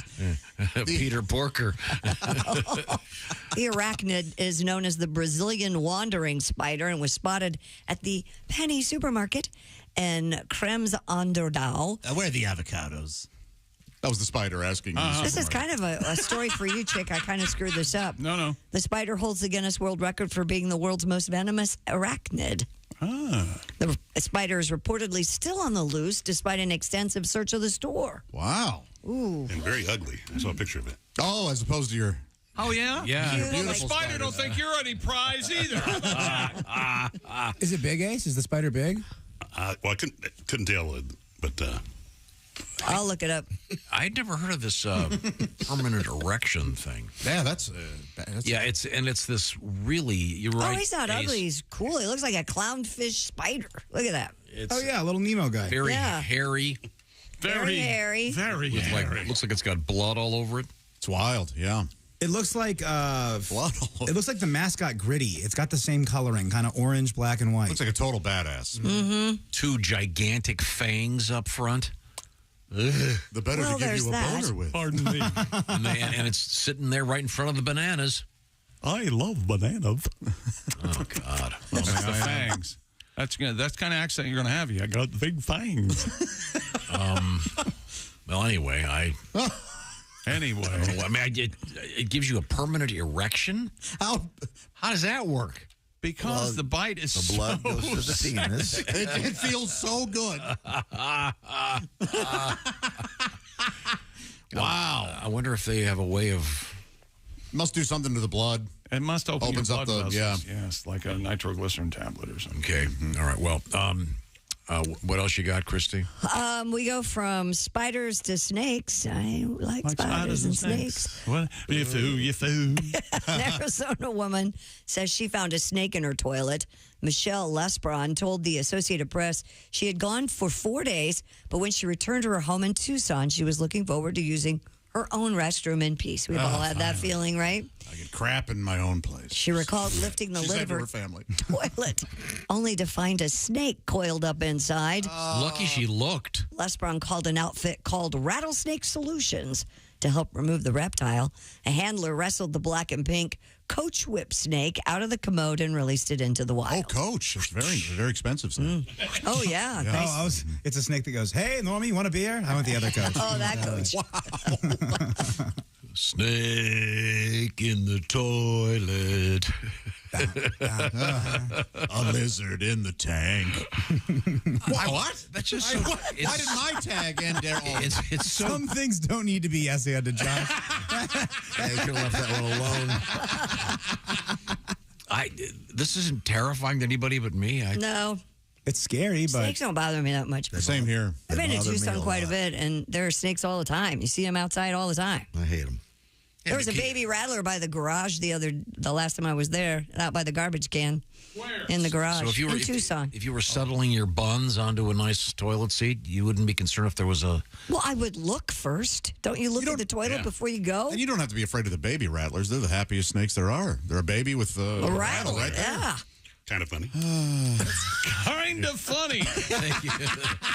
Thank you, Ace. We all determined that by Josh? the entire lack of laughter. My friend, the homeowner, did not share that I didn't know you had a sentiment. homeowner friend. Yeah. Love is love. Yeah. Skin is skin. Yeah, he took care of the baby rattler, if you know what I mean. Homeowner. I hate these stories about snakes. Well, then you're going to really hate this one. A Texas woman is safe after a snake fell out of the sky and landed on her while she was mowing her lawn. Can you imagine? Peggy Jones told KPRC. I don't. Channel 7 in Houston, I think. Oh. Am I right? I don't know. It just says KPRC. That she was on her tractor when the snake landed on her and began wrapping itself around her arm. How much would anybody in this room pay to see that happen to Pat Godwin? Oh, my God. He's mowing the lawn, already probably somewhat confused. Yeah. Pat operating a lawnmower. Especially at the apartment complex. Well, sure. They frown on that. And a snake. Sir, we've got this. Sir, can you put the lawnmower away, please? And a snake falls from the sky. I would lose my. This is why I pay a guy to mow my lawn. She recalled the snakes falling from the sky. The snake was squeezing so hard, and I was waving my arms in the air. The ordeal did not stop there. No? A hawk swooped down and began clawing at the woman's arm. That's because obviously the hawk dropped had the snake. dropped the snake. Yes. Can we still get Pat to do this? I just want to know what does God have against this gal? That's quite a day. The hawk eventually ripped the snake off her arm and flew away with it, leaving the woman's arm bloodied. Her husband took her to the hospital, where she was treated for cuts from the hawk and bruising from the snake squeezing on her arm. While there was no snake bite, Jones discovered snake venom on her glasses. Whoa. That is wild. Terrifying. That is a wild story. That is a tough day, Pat. They probably didn't believe her when she got to the ER. Yeah, no. Sent her to the psych ward. Man. Yeah, what did she do to the world that God felt that was necessary for her? Well, apparently, hawks are having quite the time in Texas, because we have another story. It is Texas, Houston, KPRC. I was right. Oh, Good there job, you go. Chick. Really? Do you want me to give you airport codes so you can get those? There was a time when she'd say some call letters, you'd have something funny to say about it. KPRC. Instead of joshing it. We could, What's going on today? Having Ace go, kind of funny. I wasn't that insulted when Tom said joshing it. I was very insulted when the room went, oh. Chick had just been burned harder than he ever had. Yeah, I know. Just airmailing it in is what I've been doing. The post office has suspended mail delivery still in a talking? Texas neighborhood due to a dive bombing hawk. Axios Austin reports residents living in Travis Heights, South Austin, that's a nice must now place. pick up mail at the South Congress Post Office until further notice. SoCon. Nicole Netherton, executive director of the Travis Audubon Society, said the phenomenon is not uncommon this time of year as the birds are trying to protect their nests. She said residents can use an umbrella as a form of protection, adding people should give the birds as much space as possible and try to ignore them so they can get their business and breeding done. According to KTBC, Don't you dare look over here at me. Look at Tom. He's the one. Go ahead and say something funny about, what is it? KTBC. TBC. Take business care. Is that yogurt? Isn't that TCBY? TCBY, sure. No, that was good yogurt, man. It was. The hawk responsible for the attack took up residence in a tree in front of Alfred DeBarrio's yard. He told the station, imagine walking out of your house knowing you're going to get punched in the back of the head by an animal with large talons. It's not ideal. This is in Austin? Yeah, South Austin. Yeah, because if anywhere else in Texas, that it would be one dead shot hawk. Damn. hippies in Austin. Now, coming up, we've got the great band Here Come the Mummies. Very excited about seeing the Mummies. And comedian Andy Beningo. And we're going to be featuring that segment called News We Failed to Mention. So that'll be featuring our own Jeff Oskay. Also, coming up, possibly, yeah, if you'll indulge me, we have a sports bulletin, if you'd like. All right, sure. I'm just telling you, it involves an NFL player and an adult cinema star. Oh, my goodness. Will I know the adult cinema star? We'll find out. I think so. Coming up, it's Chick McGee. Write down this last name. I'm going to give you her first name. Okay. Let's see. Her first name is D. Yes. A.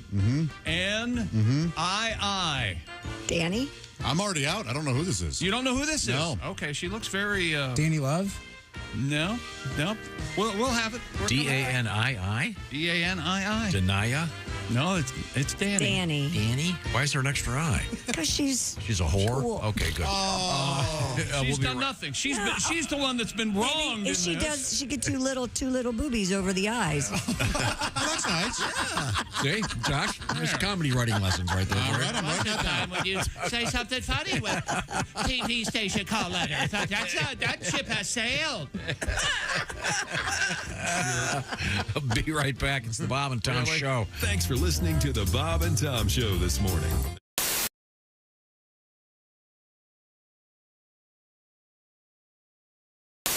Heard this stuff from you. I hit a guy in the jaw and as hard as I could twice in somewhere in New York, Albany, New York. I just played the Palace Theater, and we were going to go get something to eat.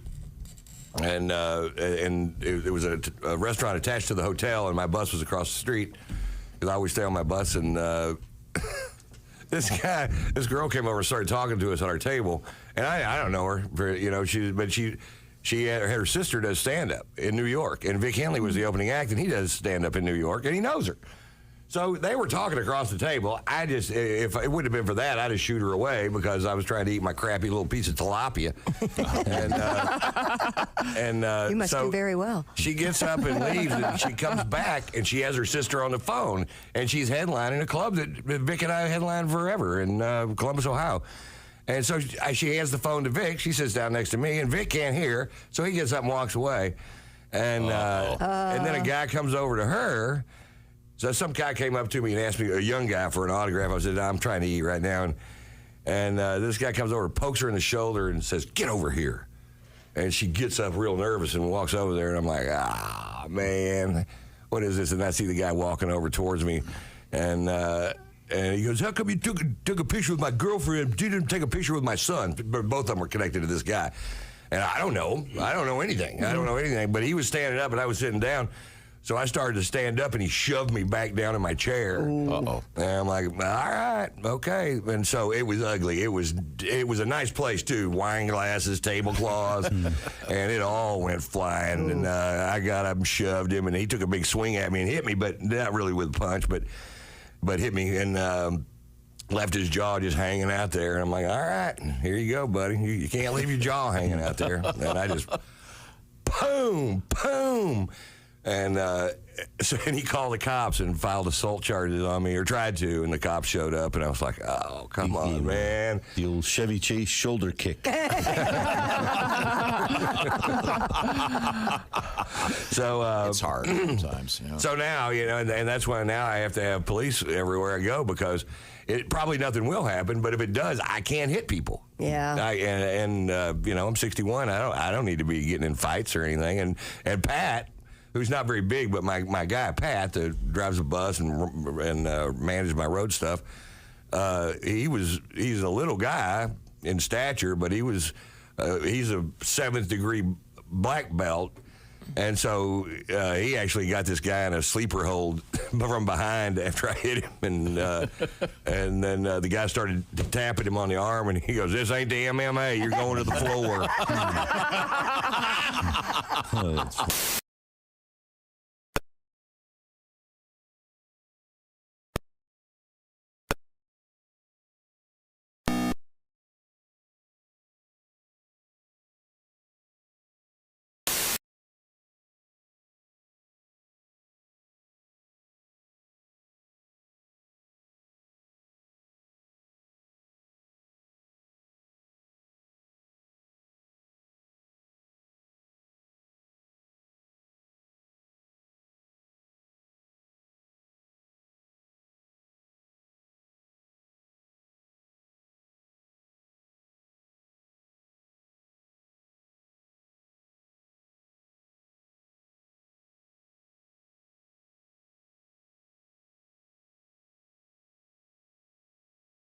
on Bob and Tom 24/7. Bob and Tom. 5, 4, 3, 2, 1.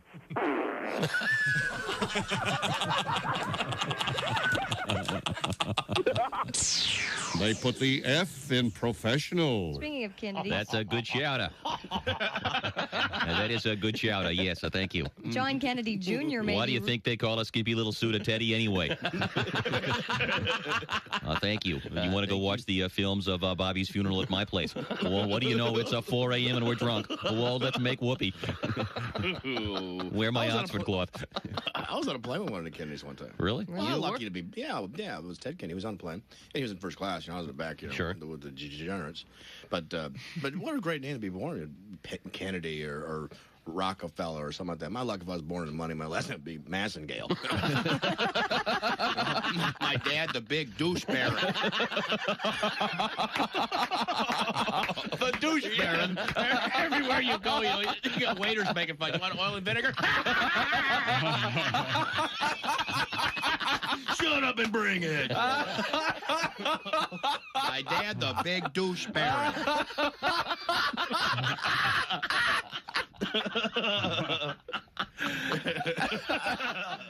Morning laughter just might be the best medicine. If you want to turn your daddy parts orange, eat some Cheetos and watch some porn. Bob and Tom Radio, 24/7. Bill Bauer is our guest. Wild Bill Bauer. The thing is, with my family, there's always something going on. I got an aunt. She is the family failure. I mean, everything she touches, it just goes wrong. Finally, at the age of 87, she had to declare bankruptcy. Oh. Now she can't buy a house until she's 94. That poor soul. She is a victim. She's a victim. Absolutely. She's at home last week, knocking on the door, vacuum cleaner salesman. I got a dandy of a vacuum to show you, ma'am. Oh, I can't afford it. I don't have any money at all. Just let me show you what it can do. He forces his way into her place, reaches behind his back, pulls out a sack of horse manure, dumps it on the floor, and goes, whatever this vacuum doesn't pick up, I'll eat. She goes, well, I hope you got a hell of an appetite because they turned off my electricity this morning.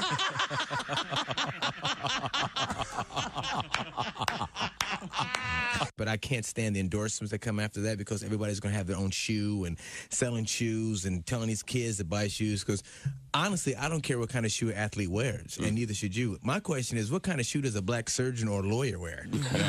What is Johnny Cochran wearing? That should be the commercial. When you can get a brother off a double homicide the whole world knows he's guilty of, that's a bad shoe.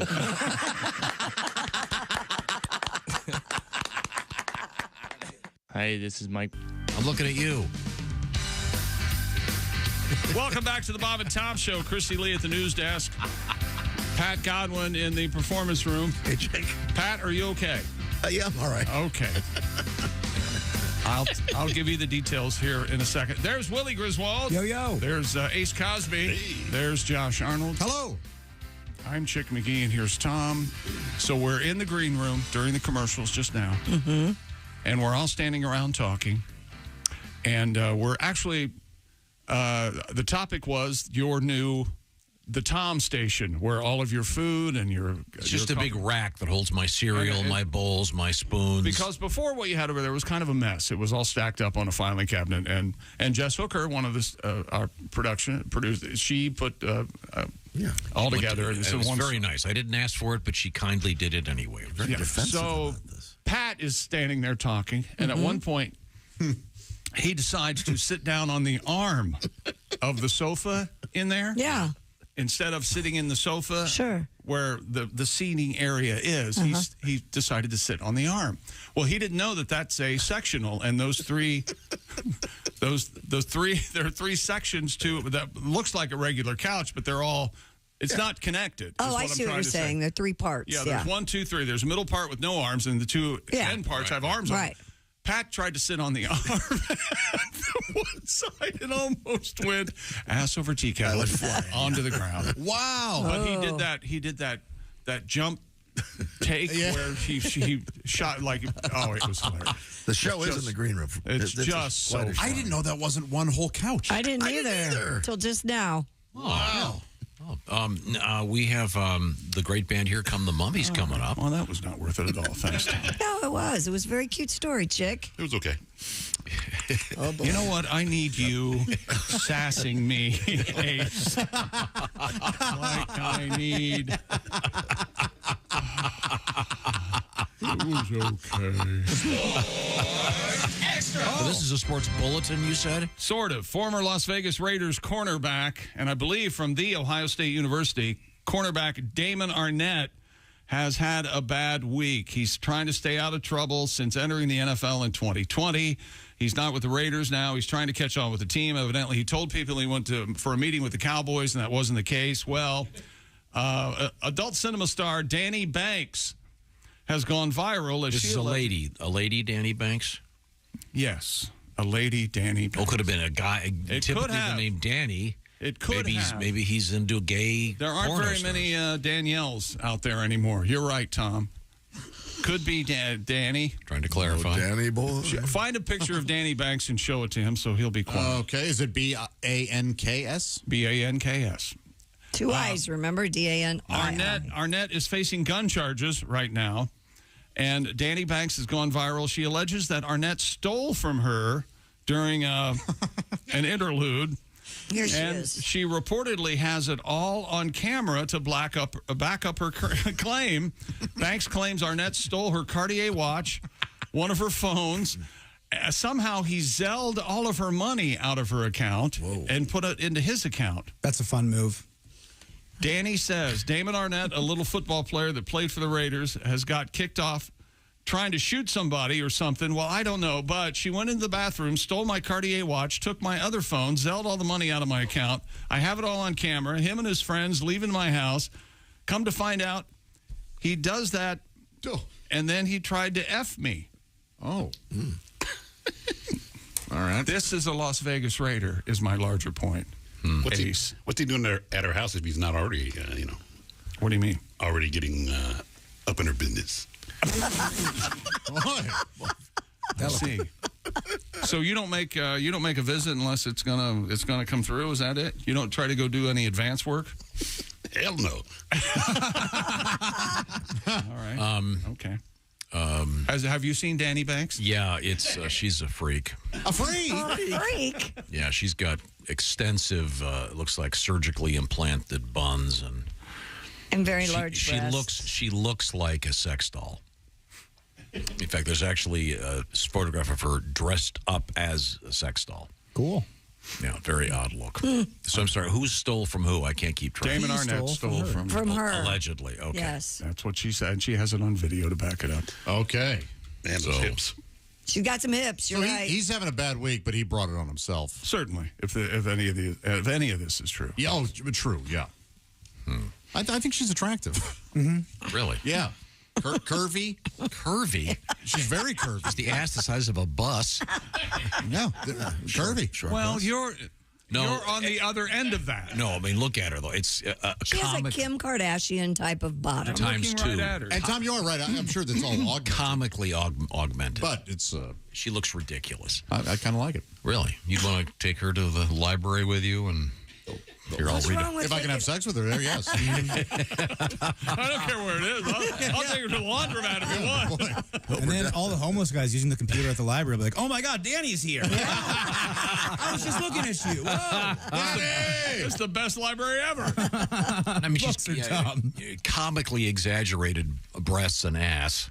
This is just not your thing. We get it. It's okay. It's not anybody. It's just, she looks. It's not anybody's thing. It's huge. It's not anybody's thing, Josh. No, it's completely abnormal. It's abnormal. There are a lot of men who like that. Because I know what normal is. And that ain't it. Tom Griswold, 2023.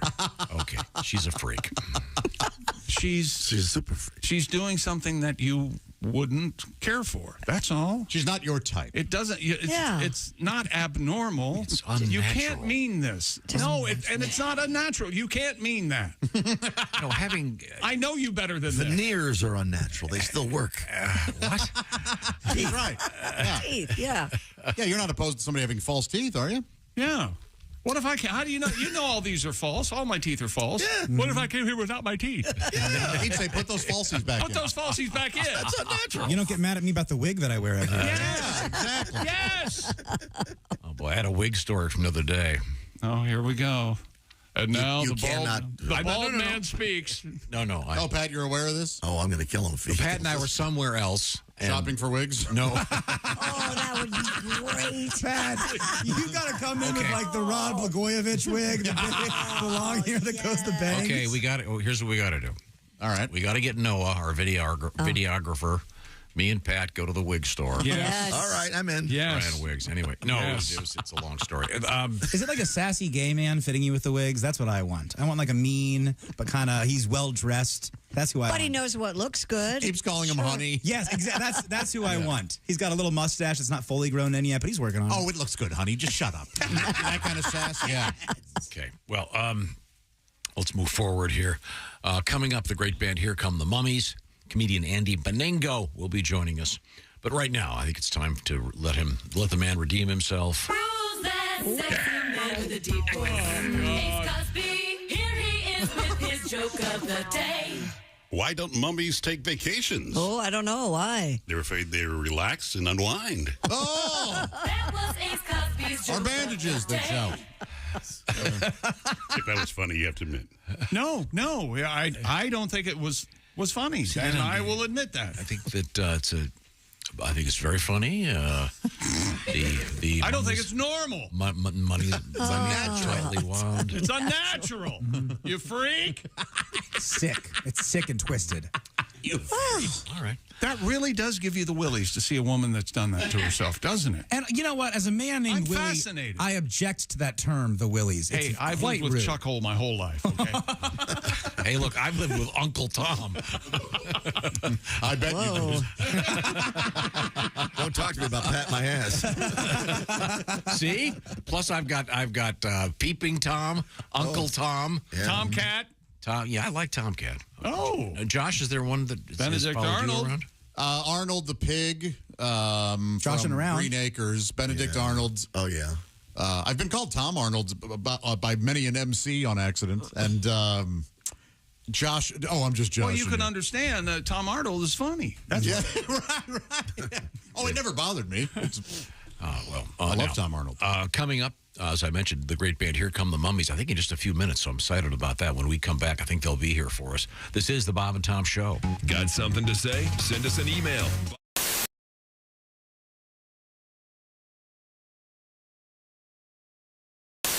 Hey, you dog owners, listen up. This is something for your big sweetie. Chew Works. Has your dog ever scarfed down one of those chew sticks without really chewing? ChewWorks has a hold it chew, which will prevent choking and GI blockage. When dogs can't properly hold the chew stick between their paws anymore, they tend to just swallow it. Available in 3 sizes, mini, junior, and large. Extra large coming soon. Their whole purpose is to provide a safer and healthier way for your dogs to chew. ChewWorks.com.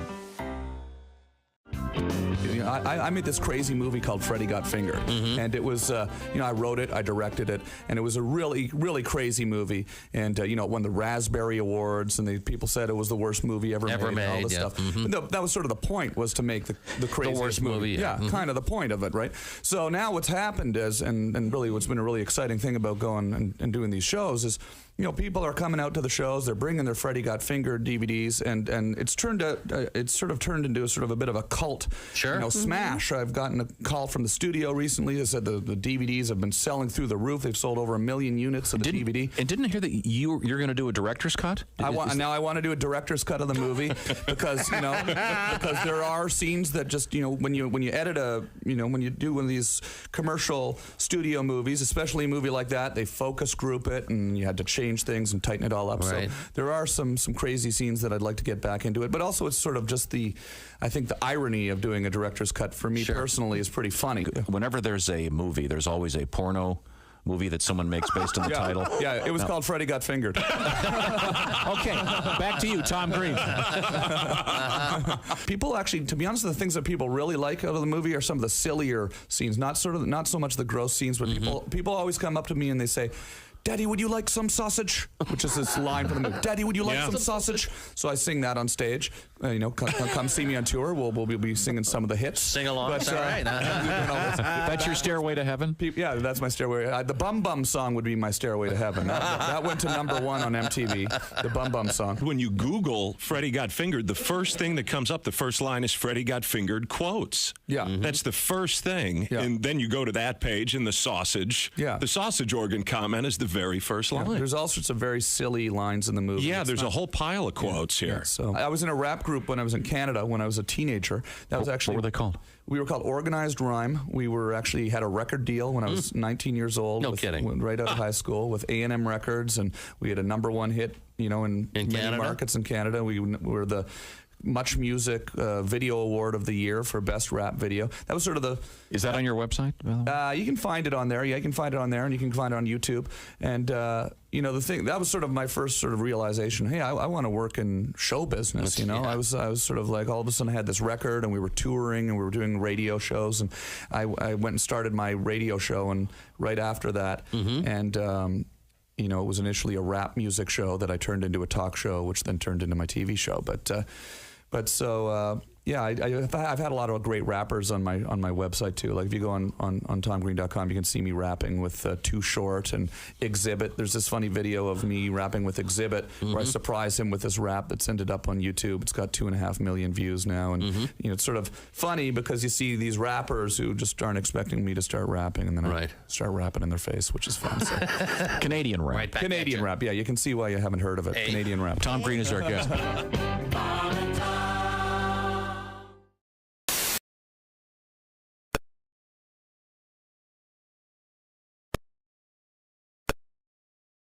See, that was worth the wait, wasn't it? Hi, this is Larry Reeb, Uncle Larry. It's a sick world, and I'm a happy guy, and you're listening to the Bob and Tom Radio.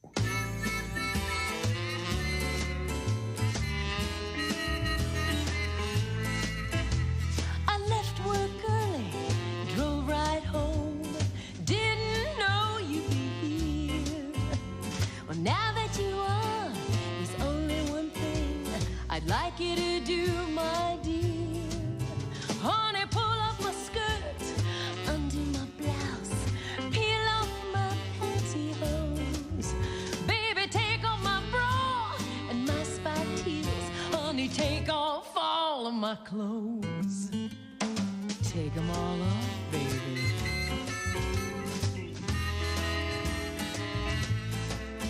Honey, pull down the shades, turn down the lights, lock up all of the doors. If I catch you wearing my clothes again, honey, I will file for divorce. Bob, that skirt doesn't even go with that blouse. Now put on this apron and go do the dishes. Bob and Tom, 24/7. Oh, yeah. Yeah. You just ruined it. And I don't know about you, but I have certain milestones in an earthquake to set my panic level, basically. It's like it's shaking, no big deal. I can handle shaking. I'm not worried until I hear a car alarm. Then the car alarm went off. I'm like, no big deal. Car alarm goes off. I'm not worried until I start hearing things falling and breaking. Things are falling and breaking. I'm like, you know what? I'm okay. As long as the power goes out, people are screaming. I'm like, okay, I think this is it. I think this is my moment to panic, everybody. And right at the moment, I thought my heart was going to explode. It stopped, and I was like, I'm cool. But that night, it was shaking so bad, the furniture moved over, blocked my doorway. I couldn't get out. And the books were falling off the shelf and hitting me. Oh, yeah. And it was a lot of fun. But even given that, I still enjoy them.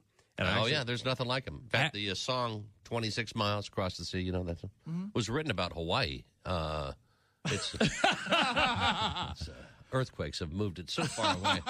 It's sad. I actually I have a sexual fantasy associated with the earthquake. Go. Well, that woke chick up.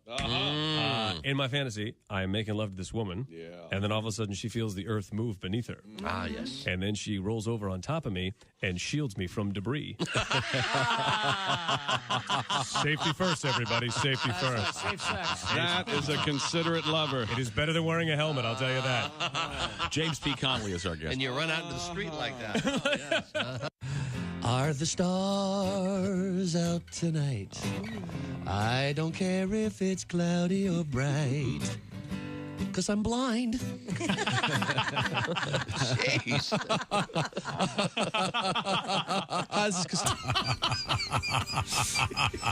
Welcome back to the Bob and Tom Show. He, in 40 years, he's never been madder at you than he is right now. And you didn't do anything. I did what I was supposed to do. Absolutely. But he was going, hurry up. I need to say something. That's what his problem is right now. I'm sorry, I wasn't looking at you. I was course reading not. the weather. You were reading That's the what I weather. was supposed to do. You big turd. Jeez, don't call on me if you don't want it. And by the way, What a morning. you know, we have laptops here at the Bob and Tom building. Right. We all have laptops. Tom has a laptop. No, he so doesn't. I'm sitting here this morning, and Tom's preparing something. I don't know. And you would have thought he was, what's one of the in the front page? Who's the guy? Jack Lemmon in the front. Yeah. He's pounding that keyboard. Oh, he's got a man. deadline. Oh, Tom. And he's the one with the scoop. He's pounding the keyboard. Oh, I love that. Tap, tap, tap, tap, tap, tap, tap. I was over here typing. Here's how he's typing. He doesn't know. Oh, chick, I'm so sorry. I'm that kind of typer too. God, You're a pick. so loud. I'm a loud. I'm a hunt and pecker too, but I Are don't. you a hunt and pecker? I'm not a hunt pecker, but I am loud. Many people have called you a But pecker. you don't have to. And people have called her a hunt. Oh, no, wait. Boy, that's not going to sound right when you listen back to it. Yeah. I knew what I was doing. Sorry. Christy Lee's here at the news desk. Hi. There's Pat Godwin in the performance room. Hello. There's Willie Griswold. Yo, yo. There's Josh Arnold. Hi. There's Ace Cosby. I am Chick McGee, and with our special guest, here's Tom Griswold. Poor guy came in the middle of a Poor mouse Andy. group. The introduction. But we're joined by comedian Andy Beningo. Hey, what's going on? Good to see you, Andy. You too. Always a pleasure. Always good to see you guys. Likewise. See, what a jerk. I know. Were you aware that we've been calling you one of the meanest guys? Such an attitude. I'm just the worst. Such an attitude. Just as soon as I walk in, people are like, I don't like this guy. I'm not a fan. Boy, Just a jerk from the minute we get going. You could be an extra on The Sopranos. Yeah. I think most of my family was. So it's that look. Andy, it's great to see you. Thanks. I wanted just a couple quick plugs here. Coming up, it'll be the great band Here Come the Mummies. I understand the Mummies are rehearsing, and they'll be here momentarily. Okay. And they're in the building, and they're on their way to Cincinnati this evening at Riverfront. And there'll be at Conner Prairie on Saturday night. Now, we review the room, and we see that we have Christy Lee at the news desk. We'll check in with Andy momentarily. Christy, what have you got over there? Are you sure you want me to talk? Are you dating? We found some surprising dating deal breakers, and this has to do with music this time. Oh, really? Yes. According to the poll conducted on behalf of the company Circuit, tuning into gospel music, country music, rap, or metal might lose you a date. Gotcha. So, in other words, if you're in the car at your Yep. first date Yep.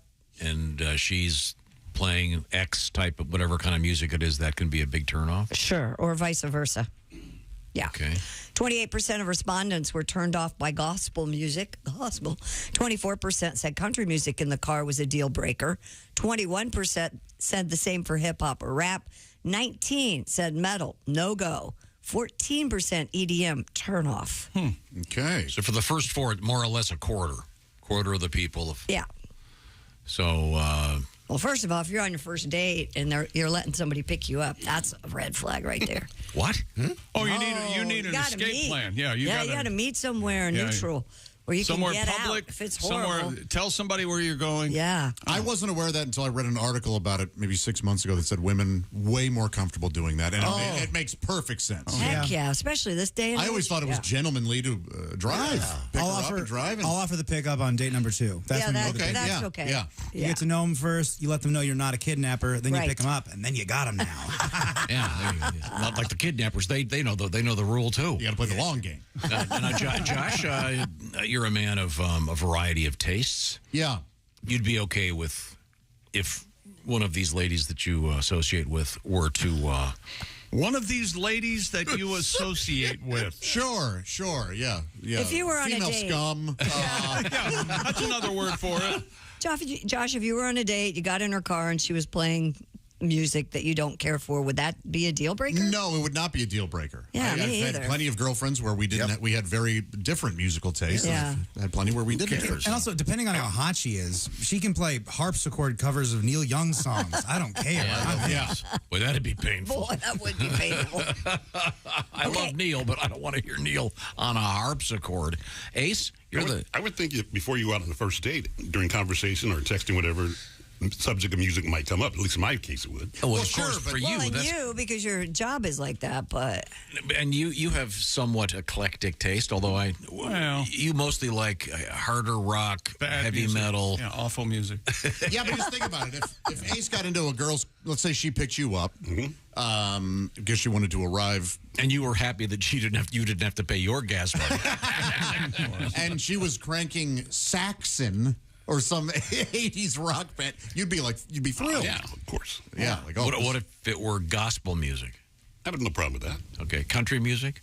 I'm going to see Eric Church tonight. There you go. Okay, all right. Oh, he's good. I saw him last time I was here. Very, very fun show. Andy, your thoughts on that? That just explains why all my dates before I got married didn't go well. Because I'd pick the girl up, I'd be like, hey, how are you? It's so good to see you. And then I'd press play and you'd hear, oh. Like, oh, is this a deal breaker? Not bad. All right. How about some gangster rap? Let's try that. All right.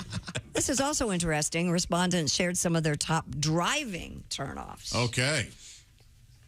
This one is obvious. 74% driving under the influence. But that means about a quarter of people don't We're care. okay. Hey, he's drunk, floor it. Take me home. Yeah. I can't walk. I got to drive. 73% road rage. Is it turn off? Yes. Absolutely. That's got to be. Uh-oh. Yeah, me too. I have it too. Me too. 73% texting while driving. Yes. Using social media while driving is at 69%. Tailgating, 60%. These are all triggers for me. I hate them. Are they? Yeah. What? What if I'm posting on Instagram how beautiful my date is, man? I'm going, hey, baby, we had a nice time. It's such a funny please. Yeah. What if I'm texting her going, baby, I'm going to get you home safe and I'm going to get you a nice apple pie tomorrow, you know? She's sitting right next to you. Well, I want to let her, I want receipts. I want her to know that's there forever. Please use baby a lot. You use it well. I like Hey, it. baby, why don't you come back to my place? Baby. We can listen to metal music and I can show you my bong. We can baby it up. Yeah, Come on, baby. To go back to the first one, I'm wondering if... Driving under the influence? No, sorry. The one about music. Oh. What about if talk radio? Well, if you're listening to talk radio, that shows your political views, I think, don't you? Exactly. In other words, if you're listening to NPR versus Fox News, right. If that would immediately be a turnoff. Well, it'd be immediately tell you what side of the fence they're on, so to speak, I guess. Could be, to a degree. Other pet peeves included excessive honking. Constant Honk, I'm with the girl. Is this Look at her. Is this when you honk on the wheel, or is this when you grab her boob? And this is honking on the wheel. Both are. Shouldn't you do that simultaneously? Yeah. Every time you honk, you honk. You squeeze her as if, and then she starts going, do my boobs activate the horn? That's why I keep don't you guys keep clown horns in your nightstand? Absolutely. Do you? Now, this may not apply to our current semi-adult condition. Do you tell someone in advance about the various rules about running over, for example, railroad tracks, slug bug, any of that sort of thing? I see. When you're 17, maybe. Well, I said our semi-adult. Got to hold your breath when you go past a cemetery. I don't have any of those, so I don't. Put your feet up Are you when you go over the railroad tracks. I'm familiar with all of them, yeah. The slug bug? Yeah. Sure. You punch somebody when you see a VW bug. Cruiser bruiser, PT Cruiser, you punch them in the... Oh, I wasn't aware of the Cruiser bruiser. That's ruined a few dates for me, actually. So. You don't want to punch till like the fourth date. You want to get to know her real well before you hit her. How about what about wait till she does something wrong? What are we talking What about polka music? You get in the car. Well, first of all, you're gonna have to. Well, I guess with CarPlay or whatever. Roll out the barrel. Would that be a turnoff? No, that's you a like good, Frank Yankovic? That's a good time. Yeah. Now, how about this, Christy? Let's just say you and I are on our first date. Yeah. Oh boy. And you get in the car. Uh-huh. And I got some great tunes for you. You want to hear them? And I play this. Hello, mother. I'm out. Here I am at Camp Granada. Honestly, I would be out. Andy, you familiar with that? classic novelty song? No, never heard of it before. It's because you're not 77. Are you kidding? I've never heard of it before. Tom, are you kidding? Unbelievable. You have never heard Hello Andy? Mudda, Hello Fada? I think I'm good, Tom. I think Not only has he not heard it, he doesn't care. I heard the 2 seconds. I'm like, I think I'm good. The great, Andy. great Alan Sherman. The great Alan Sherman. Andy, if you want to come back, just agree with him. Yeah. Andy, I think I'm good. Yeah, we're good. you drove here this morning. Yes. If we were to get in your car right now, what would come on? Gangster rap. Yeah. Really? Okay. Yeah. Well, I'm from Detroit, so Eminem. No, I'm totally joking. So what'd be a little bit. I like the old. Like I love Billy Joel. I love Bruce Springsteen. Like kind of like classic old rock. Kinda, So it sounds like that's not going to turn off many women. No. No. That's why I'm married. What if we hear this?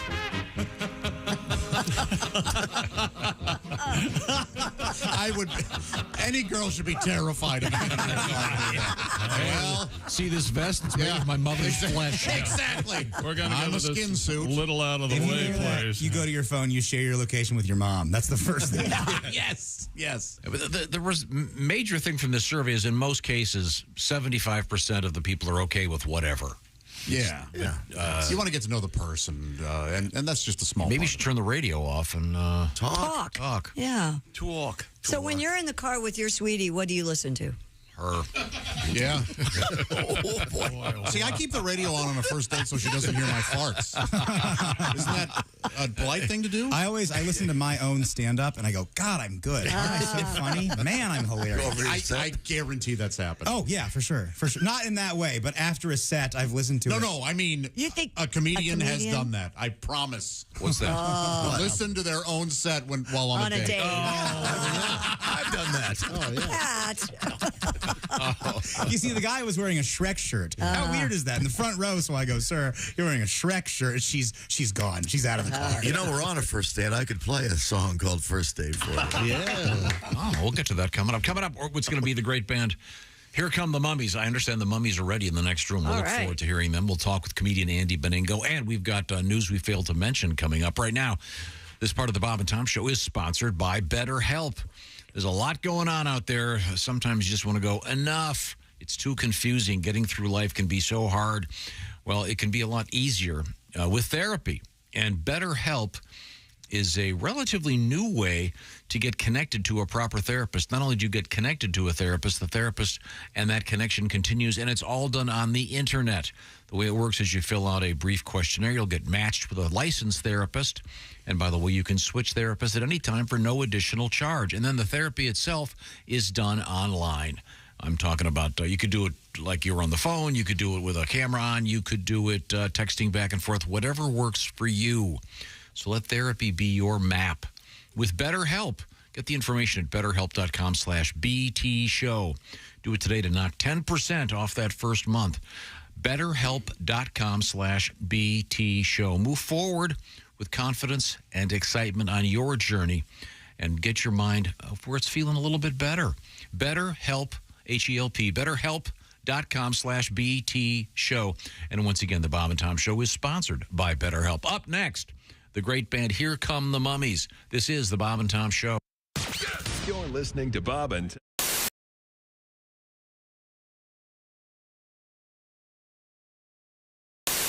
Oh, my goodness, that's right. You two are brothers in arms. Is Ace a member of the Army? Oh. Look at that. Oh, Ace, I didn't know you were in the Army.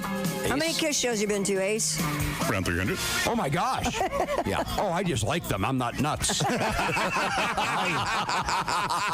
Oh, my good Lord, Ace. That's too many. Oh, that's too many. They're friends. Even Peter Criss said that's too many. I'm out. Even the Catman said, give me a break. Where am I? All right, good. I'll tell you something off air now. Oh, okay. Have you been to more Kiss shows than members of the band? I was sitting with Paul Stanley one time, and he goes, You've been at more Kiss shows than the Ace when Bruce was in the band. Yeah, than the Ace, yeah. Wow, Ace Frehley, that's amazing. Paul Stanley and I had the same sense of humor. Mm-hmm. You were in the Kiss Army when you were a kid, right? I was. Well, listen, I'm AWOL. You know that. I couldn't hack it. I was willing to rock and roll all night. I was not willing to party every day. Gotcha. So I'm AWOL right now. There's a 57-year-old man, just a kitty cat, roaming the streets looking for me. I hear him calling. Can't come home right now. Come on, Ace knows that's Beth. If anybody in the house is going to enjoy that joke. It's ace. I love that. I'm going to do a Psycho Circus reference in a minute into one guy's amusement. Okay. Not there. You don't think I'm going to bring up Carnival of Souls and have Ace enjoy my humor? Look at Ace! I finally found a guy you can make my stupid kiss jokes with. Aren't you? These are crazy nights. They sure are. Aren't you like me? Every Veterans Day, you call Jimmy and wish him a happy Veterans Day. I appreciate that call. I put my flag out there. That's right. I put my. So you're now in the Kiss Army Reserve. I am. Yeah, I only go in when necessary, which is not very often these days. Do they still have the indoor football team? No, the team, like a lot of teams that year, went belly up. But they were horrible. They were the LA Kiss, for a horrible name. Yeah. They were a horrible team. Well, I want you to watch Tom's face on this, okay? You know, Tom, that Jimmy was a season ticket holder of the LA Kiss. Wow. I'm the only one that really loved arena football. I went to a bunch of games. My son Oliver and I really enjoyed it. But but after a while, when your team always loses, you can't even have fun. There's a shout out loud again. Oh, they played deuce. Oh, they mixed it up, son. It's horrible. It was an interesting TV show. Remember that? The TV show was great. Yeah. TV show was great. I didn't see the TV show. It was a really good reality show. They did not. The editing was not as fake as other reality shows. It was pretty. Even Gene and Paul admitted the team was bad. Well, they had to. There was documented evidence of it. I believe that's called scoreboard. Yeah, it wasn't. It's not subjective. Like, Dynasty's a bad album. No, it's not, Demon. You're right, Star Child. What does Space Ace think? Let's ask the cat. Don't forget the Yonk. He wrote some of the songs. Now, did you know that the famous Kiss comic book? Yeah, blood. There was actually blood in the ink. Mm-hmm. Well, that's what they said. That's what they said. Well, there's photographs of them pricking their fingers. They show them adding the blood to the ink. Okay. I have an original pressing. You do? Absolutely. So does Ace. You still have that? Yeah. Now, is your young son interested in Kiss? Boy, did I try. I took him to 2 concerts. He went to see Kiss twice. Once at 5. Turns out that's too young. And that was dumb. Boy, you want to feel like white trash. Bring your 5-year-old to a concert. Holy smokes. That was. And then get recognized. Are you to be part of it? I am not. No, I don't know who would bring their son to this show. That's an infant. Nobody should bring an infant to a show. Man, that was dumb. Then I took him again at 5.5. I thought that was enough time. 6 months is a long time. 6 months is a long time. A child, isn't it, chick? Yeah, you mature quickly at that age. Yeah, one was indoor, one was outdoor. I said, so let's see how the environment settles. Maybe that's what the problem was the first time.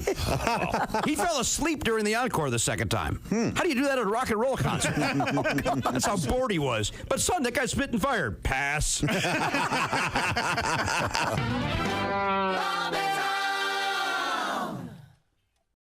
Hey, you dog owners, listen up. This is something for your big sweetie. Chew Works. Has your dog ever scarfed down one of those chew sticks without really chewing? Chew Works has a hold to chew, which will prevent choking and GI blockage. When dogs can't properly hold the chew stick between their paws anymore, they tend to just swallow it. Available in 3 sizes, mini, junior, and large. Extra large coming soon. Their whole purpose is to provide a safer and healthier way for your dogs to chew. Chewworks.com.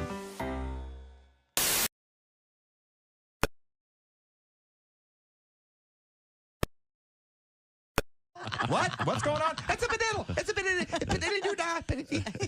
Well, you go over railroad tracks, your feet would come off the floorboard, some superstitious thing like that. You know what I mean? Wow. Or as we'd see a VW bug, she'd punch me in the shoulder. Punch Buggy! Whatever. Punch Buggy. Sometimes we see like a VW bug with its headlight out while we're going over railroad tracks. All hell's breaking loose up there. Spinning around, crashing my window, breaking everything. You ever been on a date where after a couple hours you find it nearly impossible not to say, "Somebody kill me"? I babysat a cat a couple weeks ago. No, it went in the show. Then he started picking his out of his litter box and dropping him in the middle of the living room floor. Well, this is a protest. It did seem like some sort of action. Cats are, jerks, basically. Can be. Cats are jerks.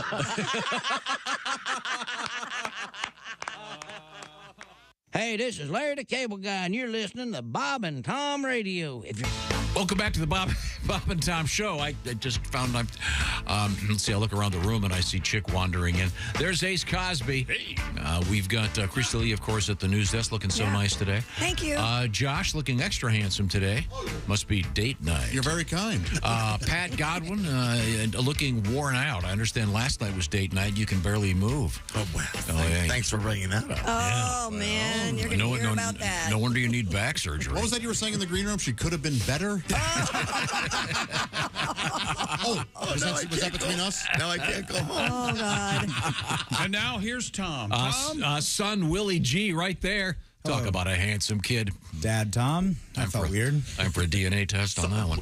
And then comedian Andy Beningo. Hey. He's right there. Hey, Andy, how are you? Now, I believe we're going to be able to, through the electronic genius of our staff. Oh, there we go. Look at that. Now, in the next building, I can see the mummies are there. And I believe we have Mummy Cass as the spokesmummy. Mummy? That's right, baby. How you doing? Good to see you, mummies. Look at all those mummies. They're on their way to Cincinnati. They're going to be tonight at the Riverfront Live facility. And do you want to introduce the band, Mummy Cass? Oh, yeah, baby. We got on bass, we got KW Tut. We got Midnight Mummy on the Barry and a bunch of banging, bunch of noise-making things. Uh-huh. We got Dr. Yo on the baritone sax right here. Yo. Mummy Highlander, he's playing tenor sax. There could be only one. We got H-Pod, the high priest of death. Oh. We got Spazzy Mummy on the keys, baby. Eddie Mummy on the drum. 2 tickets to paradise, baby. How he going? Well, Mummy Cass, can you favor us with a tune? We got something, baby. This song's called Kinda Lingers. Kinda lingers. That's right, baby. Get those words right.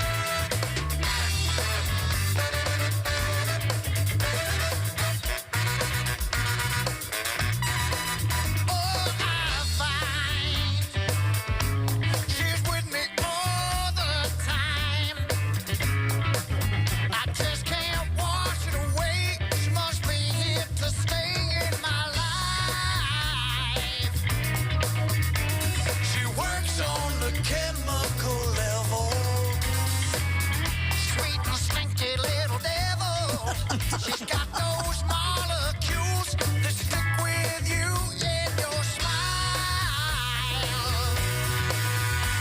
Kinda lingers in the morning.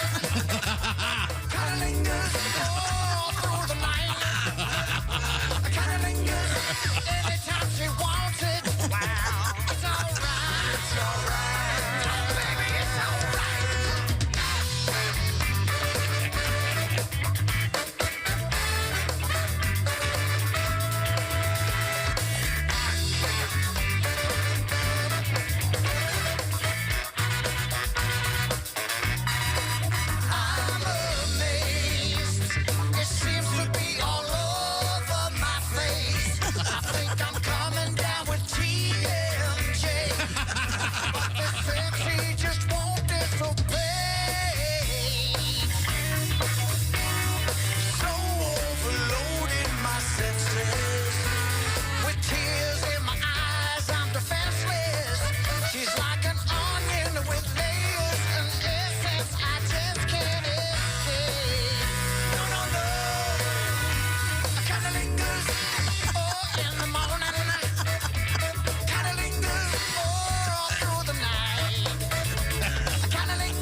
Yes.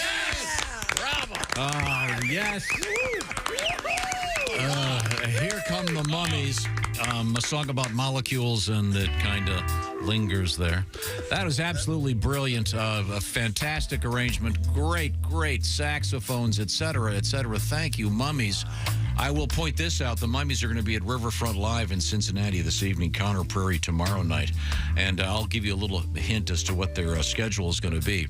That was just uplifting. It's polluting the world because people are just stopping their cars and just sitting in them going, I got to listen to these guys. This is the greatest. Baby, as long as you're feeling groovy. I am feeling as groovy as I can feel, I think. Mummy Cass, would you be kind enough to play one more song for us? Then we'll take a little break and come back with more. Is that possible? Yes. All right, baby. We're going to give you a song about a hot dog vendor. Oh, yeah. Hot dog vendor. Oh, I love this one. Who doesn't like a good wiener, baby?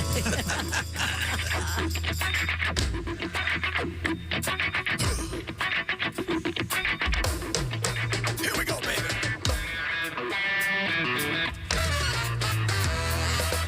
He's coming for you. He's gonna get you. Attack the wiener man. He's coming for you. He's gonna get you. Attack the wiener man.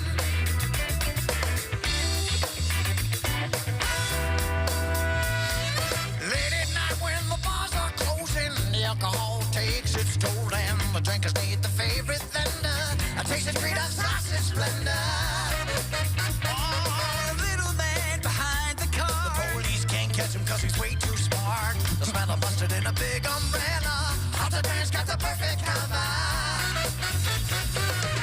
He's coming for you. He's gonna get you. Attack the wiener man.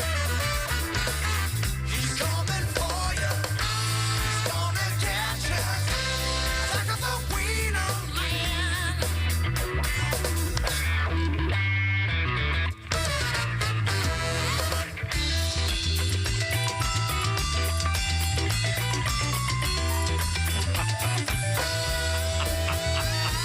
He wears out patient out in the street. All the honeys want to sample the meat. He can't help but relish the fact the footlong keeps you coming back. I watch you feeling safe and cold. That's when the wiener man makes his move. Scream in your mouth is full. He's coming for you. He's gonna get you. Attack the wiener man. He's coming for you. He's gonna get you. Attack the wiener man. Kraut.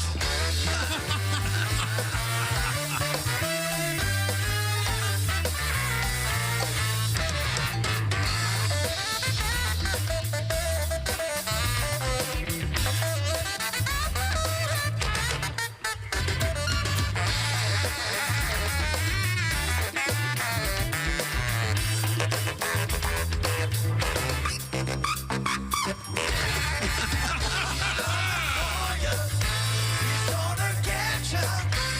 Attack the wiener man. He's coming for you. He's gonna get you. Attack the wiener man.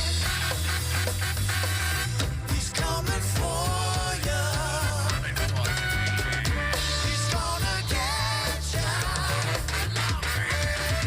Attack the wiener man. Attack the wiener man. Attack the wiener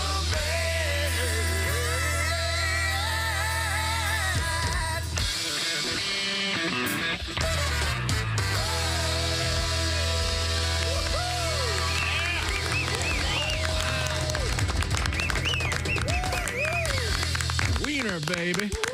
Oh, that was just brilliant. You got to see the Mummies just to see the choreography. I just wish they played better. What's the problem? A little tighter. Holy hell, yeah. John Coltrane would be Man, saying to the I've guy, never seen one played hands-free. That guy. How did you do that sax solo. God, that was great. He's got extra appendages, man. Yeah,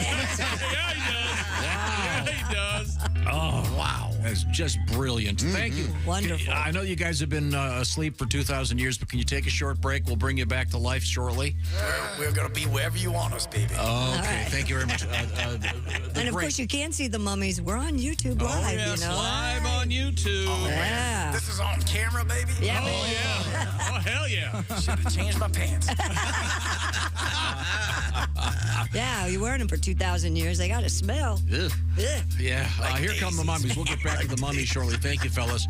And we are indeed on the YouTube. Sure. And the guys have been working hard getting them all ready. And I want to thank the mummies crew, Johnny, etc. Yeah. For getting them up and running. What a treat. And once again, the mummies tonight, I get there is, as they say, a visual component. There's some dancing along with a saxophone. Of course. I mean, dancing with the saxophone. A lot of stuff going on there, but great stuff. Jeez, that's so much fun. Right now, we turn this way and that way, and then we say, wait, oh, there's Christy Lee. I don't want to go. I don't want to follow a mummy. No, it's not easy. No, it's not at all. It's better to follow a mummy, though, than to have a mummy follow you. Well, I don't know. They're That last good-looking song, mummies. you know what I loved in that last song was there's these wild, solid horns, and everything's kind of just so great. Then it kind of goes into this lounge piano segment for like 20 seconds. Fantastic. Insanely good. Andy, Beningo, had you seen the mummies before? Kind of lingers. I just got it. Just now. Oh, yeah. Oh, yeah. I get it. It's sort of a thinker. Yeah, That you'll get means it on the way home. Kind of it's thing. real art.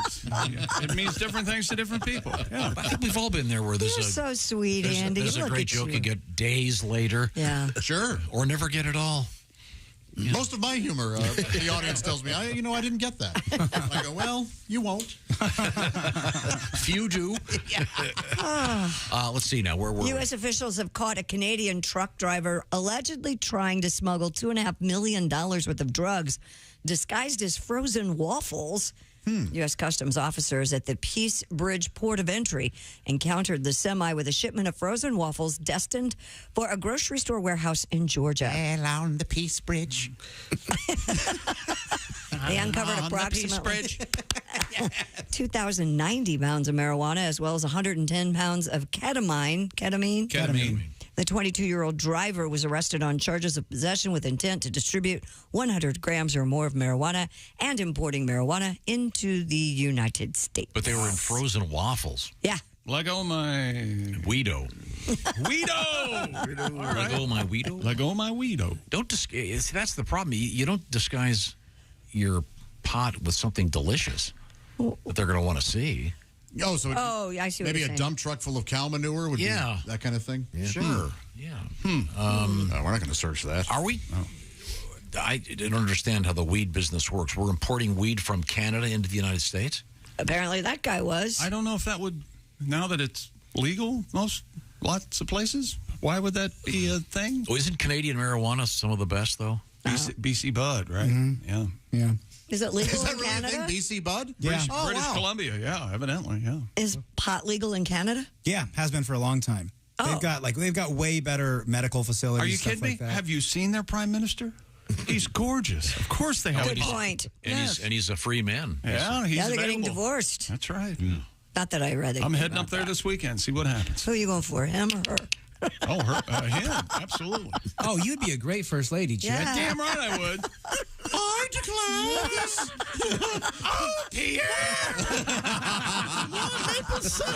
Oh, Pierre is the... I guess, have you listened to the Matthew Perry autobiography? The guy from Friends, Chandler? And, Right. Yeah, I read and his struggles. His mom was Pierre Trudeau's press secretary, the equivalent Pierre Salinger when that was all going on, I guess. And apparently Matthew Perry kicked Justin Trudeau's ass Yes. after school one Claims time. he or beat something. him up. Yeah, Are you serious? he beat the hell out of him. Yeah, I guess. Yeah, according to the book. I haven't heard Justin's side, but yeah. Good to know. Could you be any more bullied? That's right. Coming up, we're going to hang out a little bit more with the great band Here Come the Mummies. Once again, the Mummies tonight, Riverfront Live, Cincinnati. And also, comedian Andy Beningo is here. We got to find out more about Andy. You're a married guy, right? Yeah, married, 2 kids. Two kids. Kids. All right. Look at you all grown up. Oh, please tell me you named one of them Ringo. No, that would have been Ringo, awesome. Beningo. Oh, Ringo, Beningo. Dingo. Wingo. He has a wife. That's why that didn't happen. Oh, even Insanity came in. Okay. Uh-huh. Right now, how about this from Steven Singer Jewelers Free Diamonds? Oh, well, I'd love one. Thank you. What's this all about? Well, Steven Singer Jewelers is giving other jewelers a reason to hate him even more. We talked to Steven yesterday about this. This is something I was not very knowledgeable about, which is these fake diamonds. And Steven is a specialist in real diamonds. That's why he's given away the lab-grown diamonds for free with a purchase. Steven only sells what he likes to refer to as natural, earth-born, real diamonds. Steven Singer. So what am I talking about here? Well, if you purchase any real diamond engagement ring, whether it's $500, $1,500, or $15,000, Steven's giving away a free lab-grown diamond because he thinks they're worthless. That's essentially what's happening here. Free is the most Steven will ever charge for a lab-grown diamond. He's not a fan. So remember, nothing says I love you less than lab-grown. Don't be fooled. Check all the information out at IHateStevenSinger.com. Real, natural, earth-born diamonds. It's always the way to go. And Steven Singer Jewelers, that diamond, if you want to upgrade the next year, it doesn't lose any value at all. Find out all the information. IHateStevenSinger.com. Limited quantity, by the way, while supplies last. Purchases required, et cetera, et cetera, et cetera. IHateStevenSinger.com. Once again, we're coming back with Andy. And he'll talk about his son, Ringo. And the great band Here Come the Mummies. This is the Bob and Tom Show. Thanks for listening to...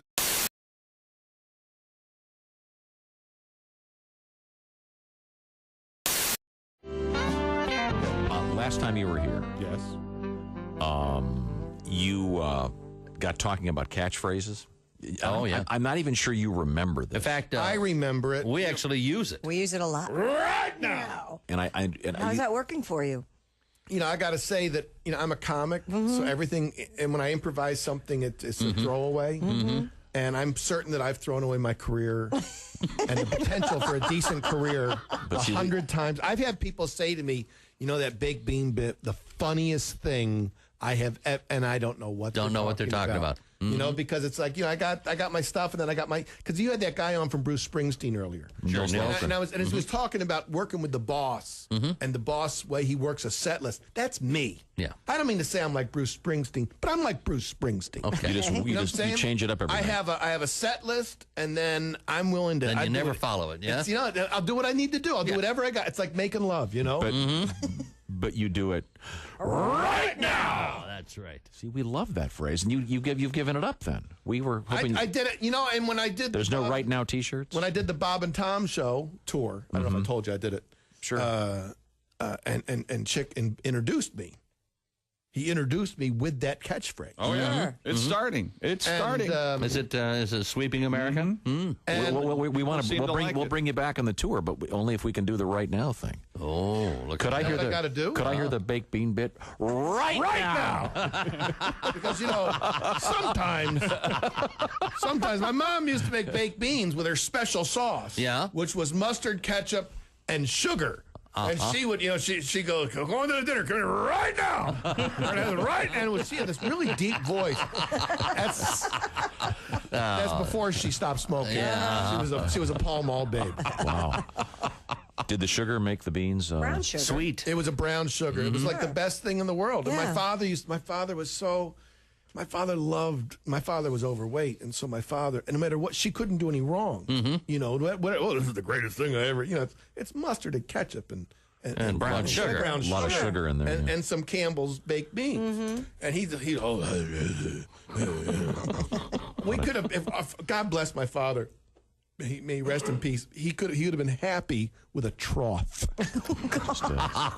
Fill with oats. And I'll tell you something. My father lived for dinner. Did he? Mustard? Yeah. Because my father, you know, my father was. He was a real man. He was a Marine Corps lieutenant colonel. We've talked about this before. Sure. Yeah. Oh, yeah. My father was in World War II. My grandfather, World War I. I enlisted in the Army out of high school, just missed Vietnam. But I was in time for our country's war on drugs. How'd you do? Technically, I fought for the other side. We have to take a break right now. Right now.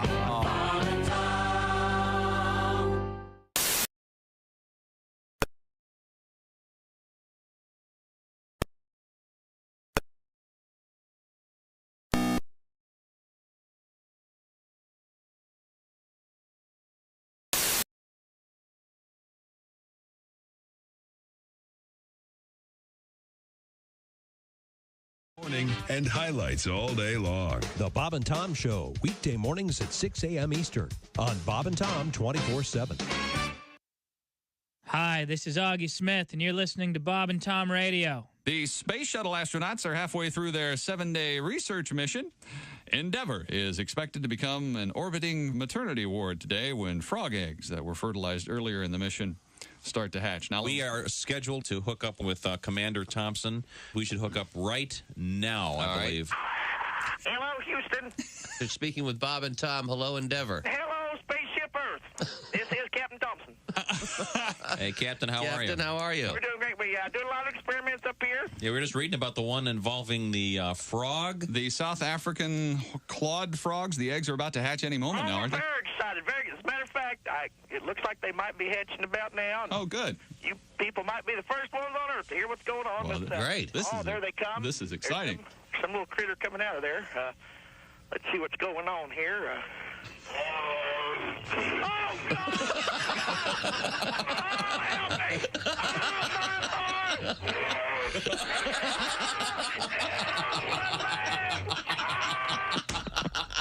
Oh,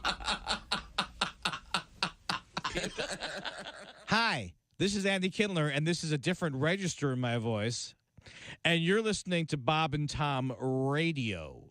So continue. So I'll introduce our guest before we get any farther here. He is a comedian, Tommy Tiernan.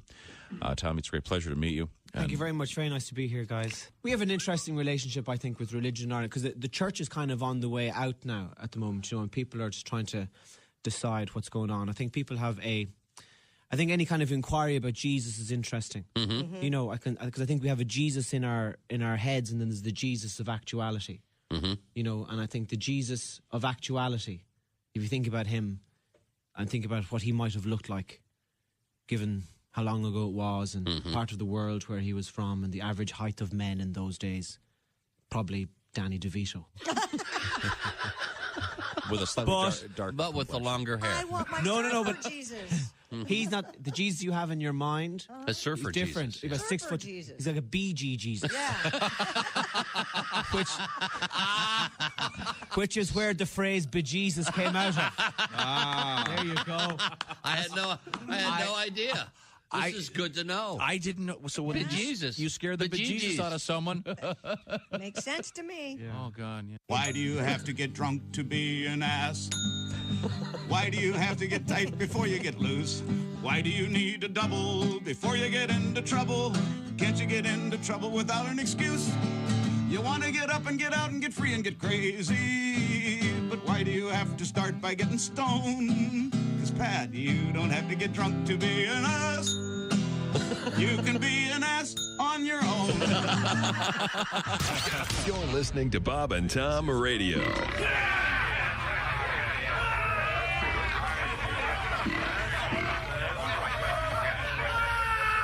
Essential Morning Radio. This is Bob and Tom Radio. Of moments. Hey, welcome back to the Bob and Tom Show. Christy Lee at the news desk. Hello. There's Pat Godwin. Hey, check. There's Willie Griswold. What's up? There's Josh Arnold. Hi. There's Ace Cosby. Hey. I'm Chick McGee, and here's Tom Griswold. Thank you very much. We're going to rejoin our friends from the afterlife.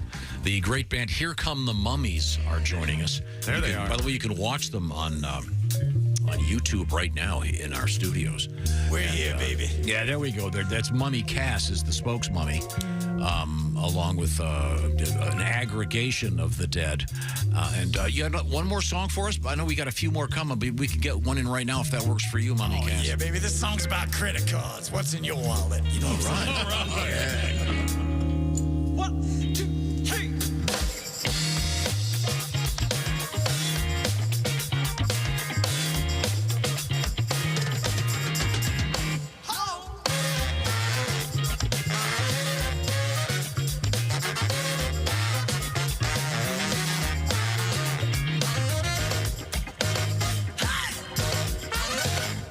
All the green is what it's all about. You see the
what it's all about. You see the twist the neck, then I get respect when I whip it out. Make a scene, wear it all around.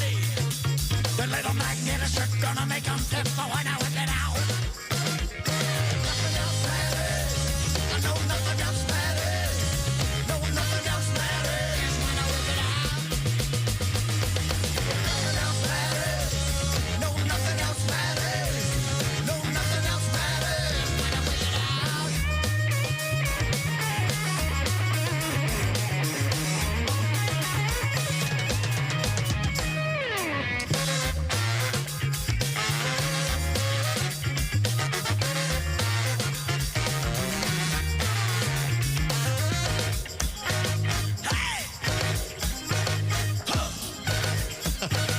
What, baby?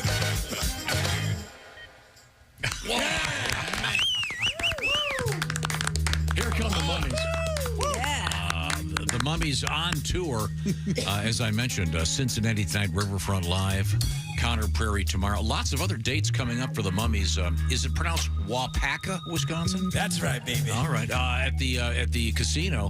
It's up there. Yeah, 18th and 19th. And then the Peoria, Sioux City, Omaha, Denver, Boulder, Wichita, Lexington, Kentucky, Columbus, Cleveland. You guys are going to be everywhere. Detroit, Grand Rapids, Evansville, Louisville, Chicago. Excellent. Yeah, so you got retired mummies. Yeah. Now, of course, the Grateful Dead, they already have the Deadheads. Is there a name for those that follow you around? Man, we got some mumettes. Oh, sure. I don't know. I think they're undead heads, some people call themselves. Baby, we're just happy to see anybody. Yeah, that's true. I'll give you some more of those dates coming up. Actually, if you go to the Mummies website, you can actually get information about them, and they got a newsletter. They'll tell you where the Mummies are going to be. We're going to let the Mummies go back to being dead for a while, then we'll bring them back shortly. Thank you so much. You guys are tremendous. We certainly appreciate it. We're going to go back to the chat, if you will. Tom, how about those sax players? Huh? Those are skilled. You don't hear a lot of sax players that good. Those are toots uncommon. Oh, boy. Wow. Yeah. Do you want me to go run that by the guys? I don't. Okay. I don't want to bother you, but Andy was chuckling, but his arms are still folded. Oh, no, he's not. He's very nice, but not happy about what just happened. Not thrilled, but that's all right. It's all right. It's all right. It's okay. Let's talk with our guest. He'll play ball. He's a nice guy. He is a comedian, Andy Beningo, recording his new album tonight and tomorrow. Andy is, you're married, so you have 2 kids. Married, 2 kids, yeah. Love them. How old are they? My daughter is 7 right now. My son is 5. They grew up so fast. My son is at that age, though. We're starting to do weird things. I don't know if you guys have kids, but my son right now, he's 5. He's really into revenge. Right now. Is that right? He's like kind of creepy for a 5-year-old. Yeah. We have these neighbor kids that live next door, and they're mean. They're bullies. You know, I hear them. They're picking on my son all the time. They're like, "You're dumb. You're stupid," and like breaks your heart as a dad. So I pull him aside. I go, "Don't worry about those kids, Joey. They're jerks. They're mean." He looks me right in the eyes and goes, "They will pay." Like, all right, this is a little too much. So trying to navigate that with the kids, and they just grow up so fast. It's crazy. It's unbelievable. Like my son too. We tried getting some of the rage out of him when we put him in soccer. I don't know if you guys have seen 5-year-old soccer yet, but it is riveting. It should be an Olympic sport. It's just kids bumping into each other for 4.5 hours. You're like, this is fantastic, you know. But it's crazy to me too because it's the sports parents that drive me crazy. I'm sure you guys have dealt with these people. Nightmares. Like everybody's an expert. It's 5-year-old soccer. This guy's like, "See my son right there? He's the best athlete I've ever seen in my life. We've had him in soccer camp since he was 2 years old. He's been doing sit-ups since he was a fetus. He's the best ever." And then, of course, they're like, "Which one's your son?" I'm like, "Oh, no." See the kid with his shirt over his head eating dirt? Like, yeah, that's our David Beckham right there. Very proud of him. We're getting some sponsors already, man. We're pretty pumped. So now, when we come back, we'll find out more about Andy and the family. I know you're a traveling man. Yes, traveling all over the world. We thought about your travels. Yeah. And we're going to check in once again with Here Come the Mummies. Christy, you want to give me a news teaser? Have we missed anything? Well, we have a very interesting wedding night for one set of newlyweds. We have vasectomies for peacocks. And we have escaped prisoners in New York City. We'll tell you all about that. Okay. and peacock vasectomies. Wow. Okay, we'll find out why and how coming up. This is the Bob and Tom Show.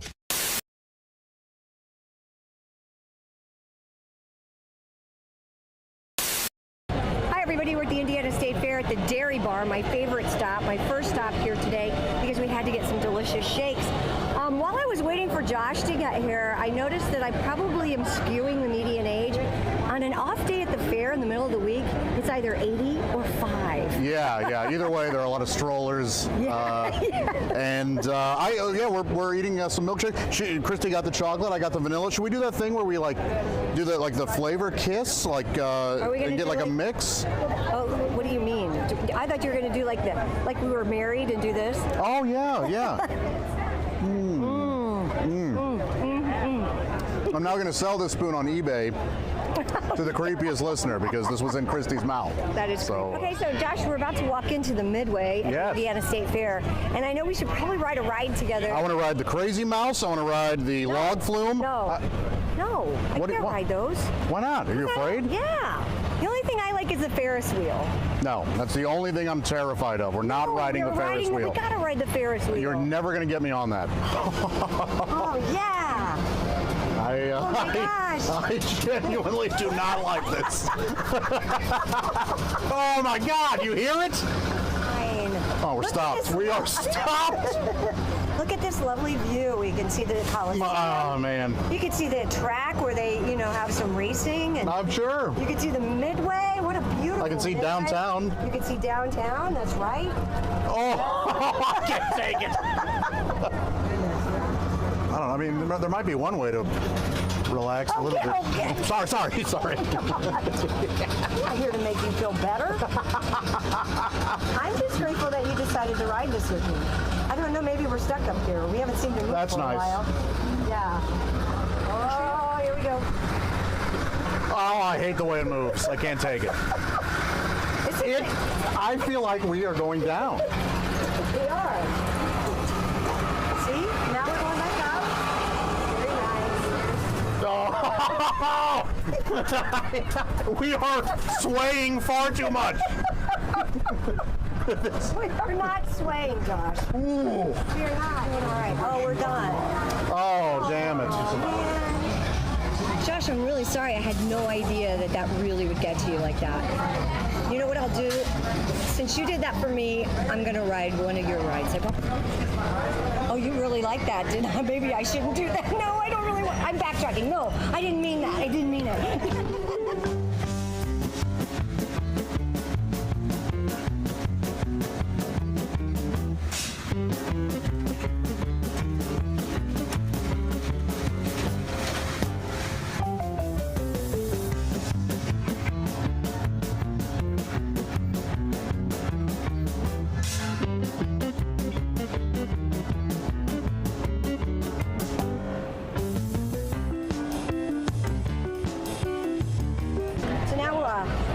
Since you've never been here before, Josh, we're on the shuttle. Yeah. This is the, powered by a tractor.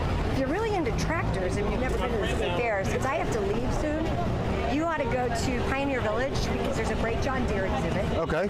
Also on the other side, the FFA has a wonderful little barn, and they've got little goats and little sheep and these really cool Indian cattle or something. And you can feed them carrots, and they're just adorable. There's also the Department of Natural Resources. You can see some pretty interesting things. Oh, I'm going to see all of it. Oh, and don't forget, you've got all these wonderful food vendors that we haven't even hit on. I mean, what do we get? Pork chop? I'm not too worried about that. I think I'm going to stick with. Stick with most of the we pretty much ate a lot. Yeah, I'm going to stick with the things I can see.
brother.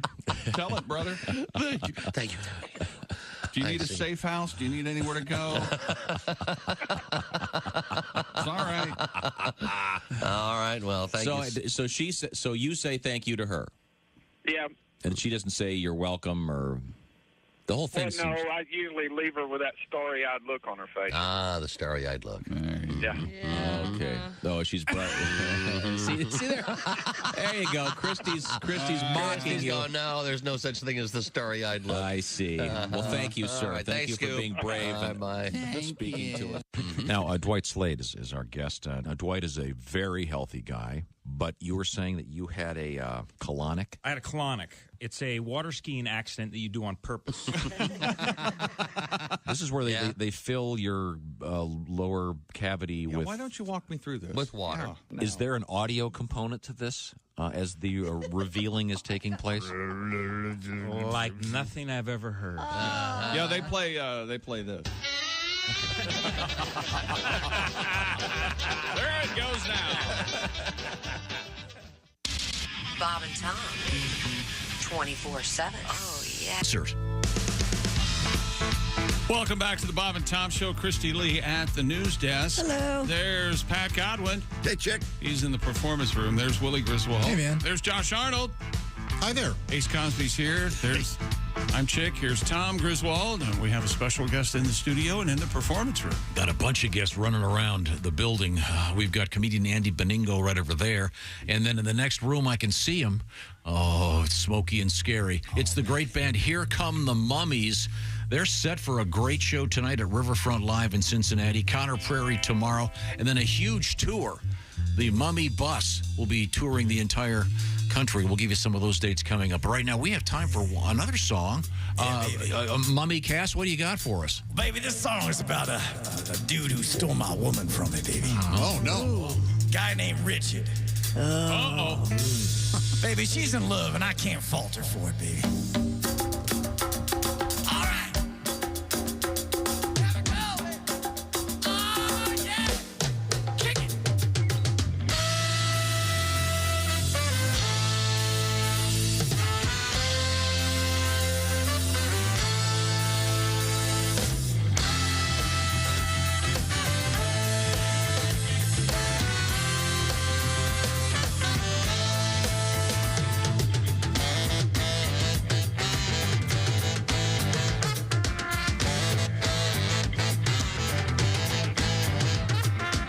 She's a girl who knows exactly what she wants. A man who knows her game and well aware. So many irons in the fire in the juggling act. Tricks on the hook and balls in the air. She spends a lot of time with Peter. Willie's always up for it. Richard is so smooth and slick. She loves Dick. Oh, yes, she does. She loves Dick. She can't get enough. She loves Dick.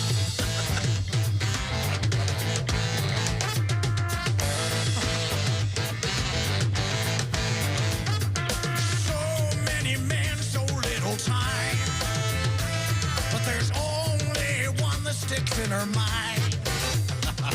A quit that she can't quit no matter what she does. An affliction, addiction that she loves. She spends a lot of time with Peter. Willie's always up for it. Richard is so smooth and slick. She loves Dick. Oh, yes, she does. She loves Dick. She can't get enough. She loves Dick.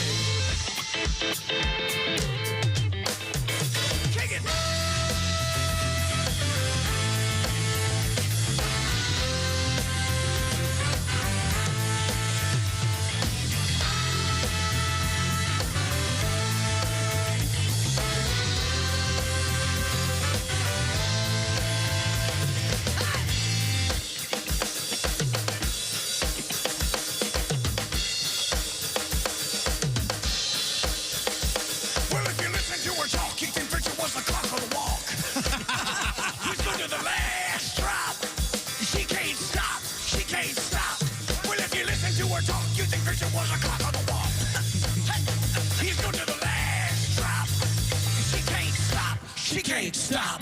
She spends a lot of time with Peter. Willie's always up for it. Richard is so smooth and slick. She loves Dick. Oh, yes, she does. She loves Dick. She can't get enough.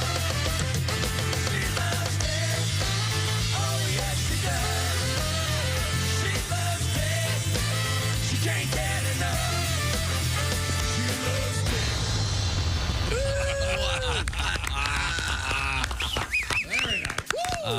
Well, she loves Peter. She loves Willie. Hey. She loves Dick. Now, I'll try to explain that to our guest, Andy Beningo. You see what's going on there. You got that one? I think I got that one, yeah. The Mummies are going to take another death break.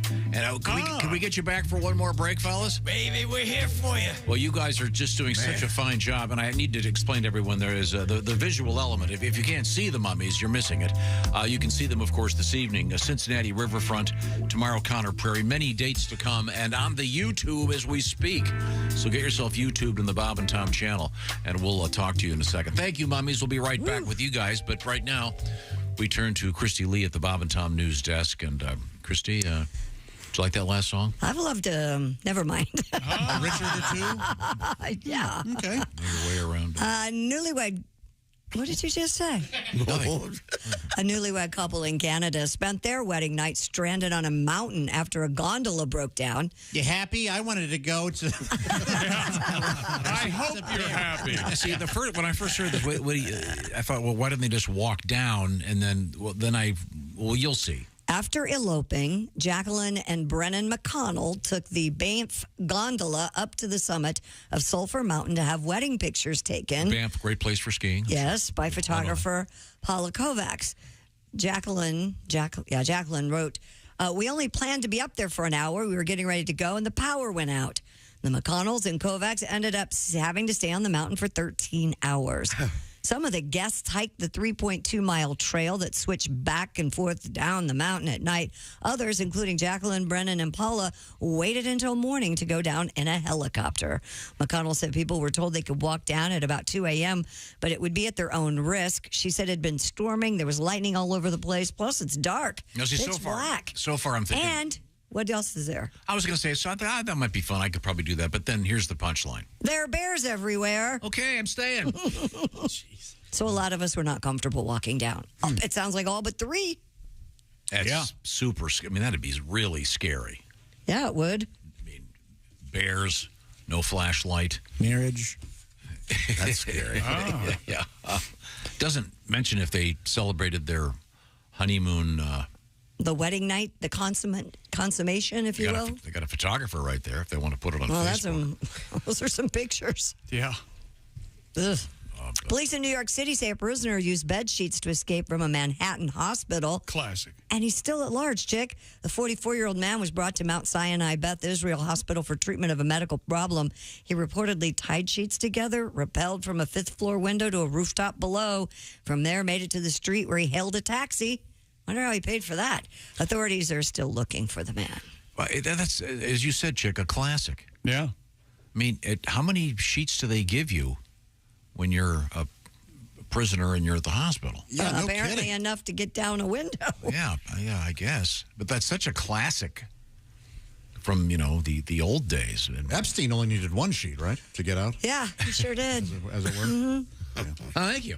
That's that kind of puts the old or I guess jokes to bed. I should say Bill Clinton's Secret Service men only needed 1 sheet to strangle Epstein. I think we all know what happened there. Okay. Proven fact.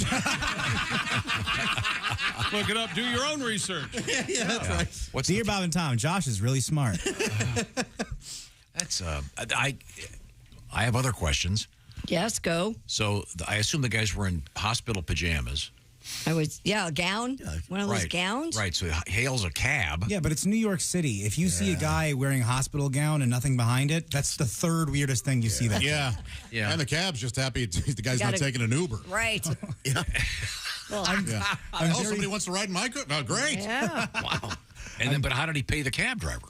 Maybe he just That's got what out. I asked. That's a good question. Get out. Yeah, he could have just bolted. Yeah. They yell at you a little bit, but Yeah, you're sure. Hey, I want to get paid. Well, I just again, how many sheets do they give you?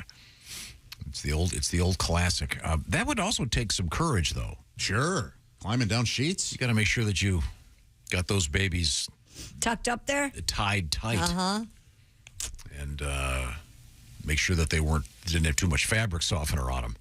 You watch your knots. Watch your knots. I've escaped out my second story window with using sheets. Yeah. Have you? It was dangerous. The plastic one kept slipping. Plastic. Plastic sheets. If I use it, I pissed my bed. Pissed the bed. Oh, yes. Right.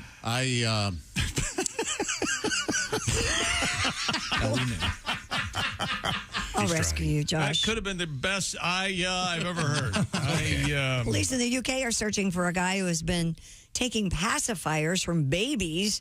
What a jerk. It's about time. It's such a good crime because no one will believe that you did it. Because babies lose stuff. Yeah. Great. But what do you do with them? According to the BBC, 4 cases have been reported in Essex, wherein a man approached people with babies, removed their pacifiers. Officials released a CCTV image of the man in hopes he may be recognized and are asking for the public's help in identifying the subject. You know there's a sexual component to this. It would be unfortunate. You know where those pacifiers are going to end up. No. Yep. Out of that kid's mouth and right into my butt. Do people do that for real? No, people don't do that. Sometimes. I mean, why would you do something that awful? This is crazy. Because people are crazy. That's what I'm saying. And usually they're crazy. They want stuff up their butt. Usually when they're crazy, they want stuff up their butt. A beautiful mind. We all know that's something, huh? That's not real, but I'm crazy. He kind of thinks it is real. I mean, is this guy at home putting on his diaper? I bet this guy's one of those. He's one of those lunatics. Dresses up like a baby, puts on diapers, and as Chick's famous line is, "Go ahead, change me, I'm dirty." Yeah, change me, I'm dirty. You got to do it the right way. The closer I get to that, the less funny it gets. Okay, believe me. Change me, I'm dirty. He's doing it for you. Oh, no. Whatever's going on there needs to stop. Isn't that what you think's going on? I think he has some weird binky shrine in his house. Yeah, I don't think he's putting them up. He doesn't watch TV. He just looks at that thing all night and goes, yes. I mean, pacifiers are, never mind. I'm not going to go into, I don't think that's what's going on. But if you want to think that in your head, go right on. Why would you do this? To put them up inside you. Because maybe he doesn't like babies. Maybe he wants the babies crying. Maybe he's just crazy. Babies cry. Yeah, maybe he just likes stealing things. I don't know. Well, he's a pervo that wants to put it up his butt. Yeah, there you go. Yeah, sure. They do. I'm telling you. That's what they do. I'm telling you. Well, they catch the guy and they go in there. 8 of them in there. I was looking at it in an innocent way, like he probably works for an orphanage and he doesn't have enough money, so he's doing that. There's a possibility. Nope. Yeah, Right up the ass. I'm so sorry. Right now it's quiz time. 100. 100 is the answer. The 35. The question is, what is your sleep number setting? We've How's already that got taste, the answers. Huh? 100 is the sleep number bed setting for Chick McGee. That's a firm mattress. Oh, yes, it is. 35 is much less firm. That's Christy Lee's setting. That's right. And that's your husband's setting. No, he's It's 100. like Chick. So you can still have a bed that's comfortable for both of you because you have different settings, and you can change those settings at the touch of a button or two. It's that simple. Sleep Number has perfected adjustable firmness. So it's like having 40 mattresses in one. Everybody's happy. You can be happy too. By the way, Sleep Number and the Sleep Number people have put a lot of work into getting you even more comfortable for better sleep. The smart beds will help you pick what number is best for you. They even have things to adjust temperature, et cetera, et cetera. Find what I'm talking about by going to the Sleep Number store. You'll find it by going to sleepnumber.com/BT show. Move up a level. We call it sleeping at the next level. Unlock your potential with a smart bed. You'll be extra smart if you do it right now because this is the time. We've been talking about it for a while. Now it's here. 50% savings in the Sleep Number limited edition smart bed. 50% off. Plus special financing is available for a limited time. Get the details on all this stuff, including that special financing, at sleepnumber.com/BT show. We're coming back with a surprise and Here come the mummies. This is the Bob and Tom Show. Bob and Tom. Well-meaning, but Yeah, they're all messed up. more than slightly.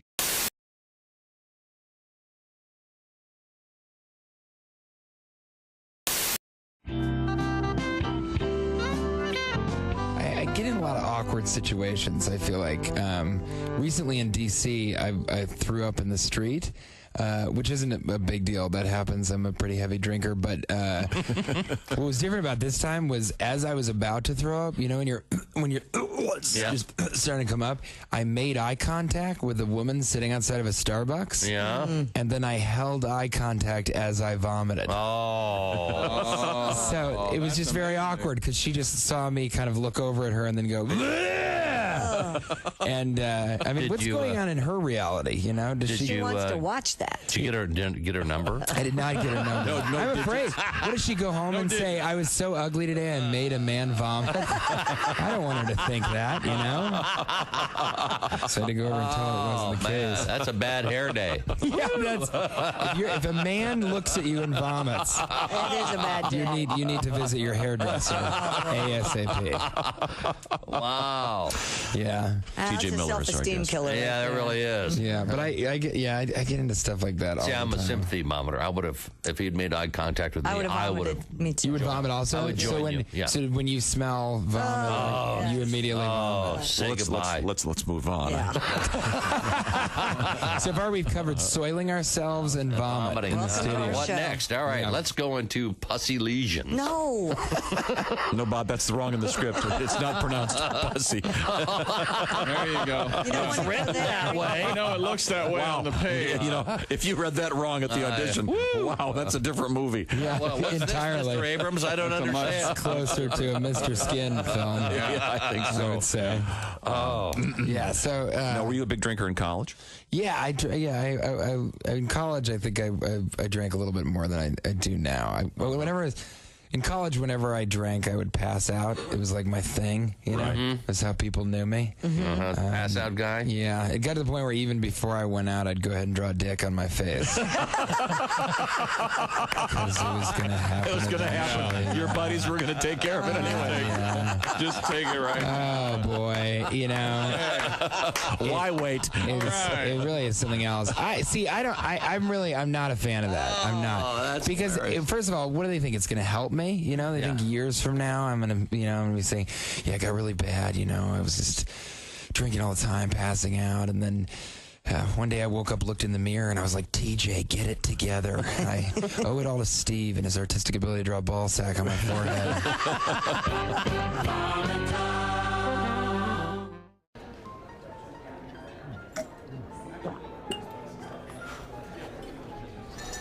You took my breath away from the moment I first saw you. Will you marry me, Dolly? She said yes! She said yes! It's not a real person. It's not a real diamond. Real, natural, earthborn diamond. For your real love, from a real jeweler you can trust. Steven Singer Jewelers.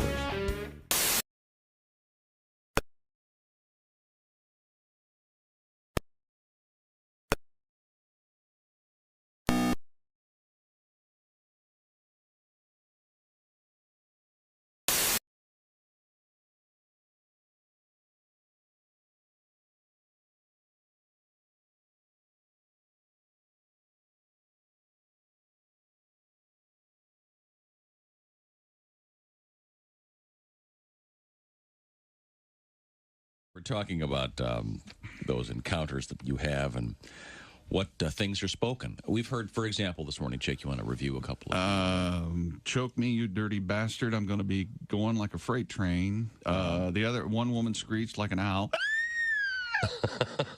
Let's go to line one. Okay. Morning, Bob and Tom Show. Hello? Hi, who's this?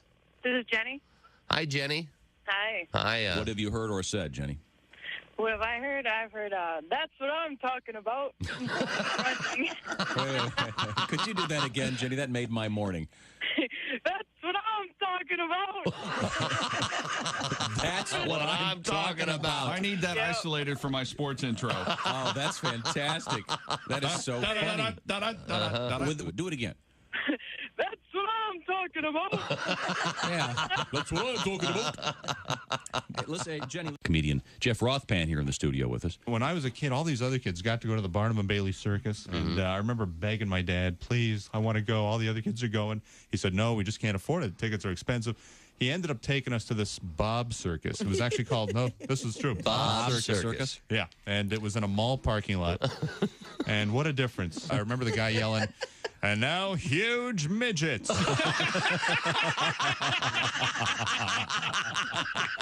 the hell is that? Oh, yeah, there was just one after another. The bearded man.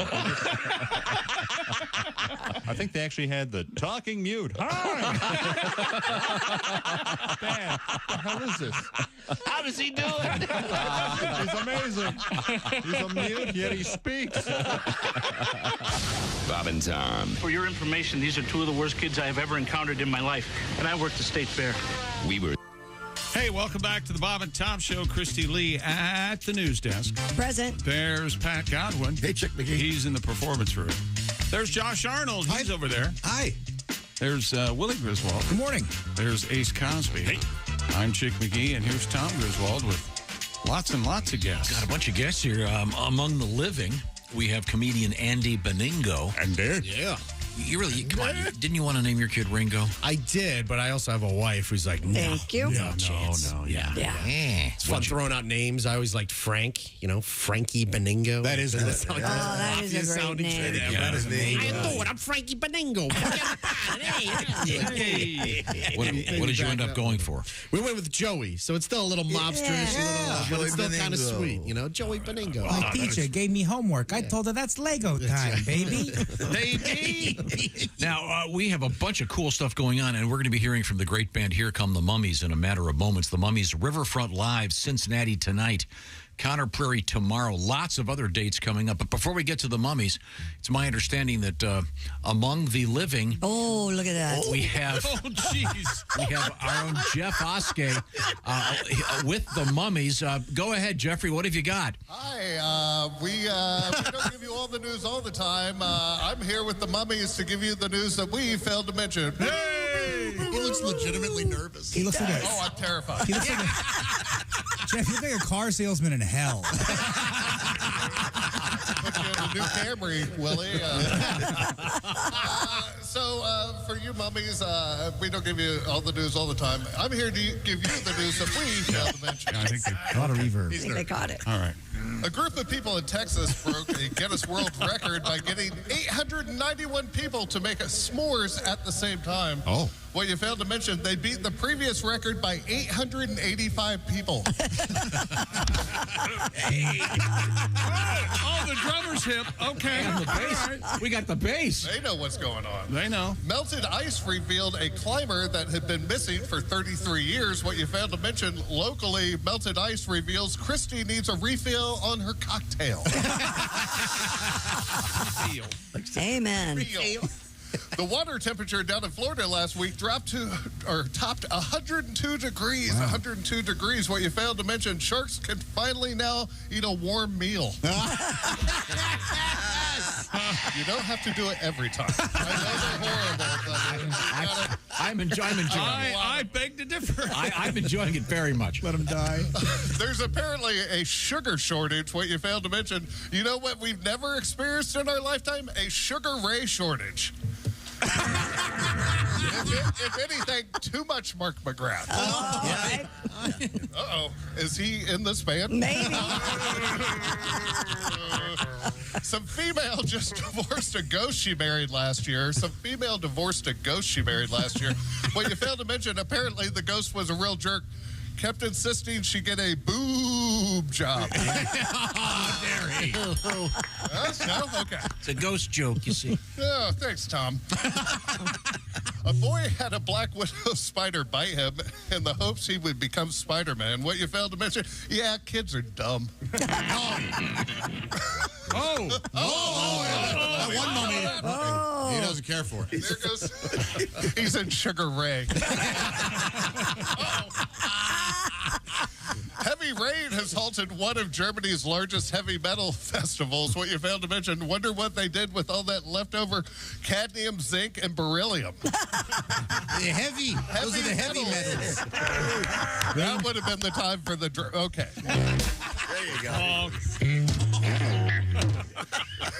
The winning Mega Millions ticket worth $1.5 billion was sold in Florida. What you failed to mention, we're all about to discover what $1 billion bath salt bender looks like.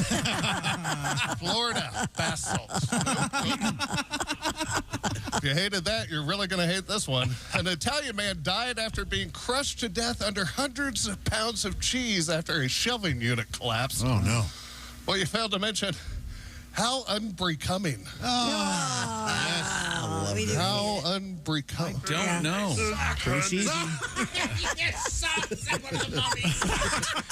He's not wrong. And finally, as I'm sure you've seen, thousands of people are flocking to a Chinese zoo to see a sun bear that some think is a human in a costume. Oh. Well, you failed to mention, last week at the beach, people ran screaming after I was mistaken for a sun bear after taking off my shirt. Okay, let's try one more. Hairy man. And finally, a Christian woman, her words not mine, was arrested at a water park after calling a kid fat, then pushing him off his raft. Well, you failed to mention Jesus. What a bitch. I'm Jeff Oskay. That's the news that we failed to mention. That's the closer. Thank you very much, Jeffrey. The guys from the Mummies have to get back on what some describe as their sarcophagus. And they will be at Cincinnati's Riverfront live this evening. Conner Prairie tomorrow, then lots of dates to come to see the Mummies. You got to see them in person. Wow. I think we have time to see them a little bit right now on YouTube. And the Mummies are emerging from the dead right now, and I believe we have Mummy Cass available for a short chat. I'm still here, baby. There you are. I can hear you now. It's so nice. My stomach's a little upset from them jokes, baby. It's okay. You wish you write those? Now, can you introduce the band one more time? I enjoyed it so much. See if I can remember, baby. KW Tut over there on the bass guitar. Excellent work, Mr. Tut. We got Midnight Mummy on the guitar and saxophone and big hat. Yeah. Dr. Yo on the baritone saxophone. He moves very well. He's a brilliant player. Mummy Highlander on the tenor saxophone. Excellent work. H-Pod, baby, the high priest of death on the trumpet. Oh, that's great. Spazzy Mummy on the keyboard. We got Eddie Mummy on the drums. Yes, sir. That's right, baby. That's nice. That's so nice. We got another song for you, baby. Well, we'd love to hear one more. What have you got for us? Baby, you know this one. It's my song about your britches. One, two, three.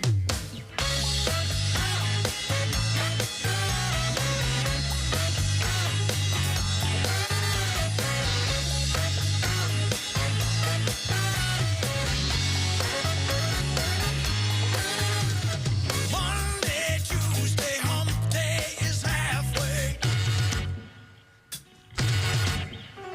Sticking in the pig, popping in the bank. Saturday's coming quicker than you think. 4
Coming in my pants, my shirt is my best suit, baby. Gonna pick your flower, gonna be there in an hour. Coming in my pants, my shoes, and my necktie. I'm so excited. Whoa, yeah, I'm coming in my pants, my shirt, my best suit, baby. Gonna pick your flower, gonna be there in an hour. Coming in my pants, my shoes, and my necktie. I'm so excited. Whoa, I'm so excited, you know. I can't wait, baby. I'm so excited. I hope that I don't come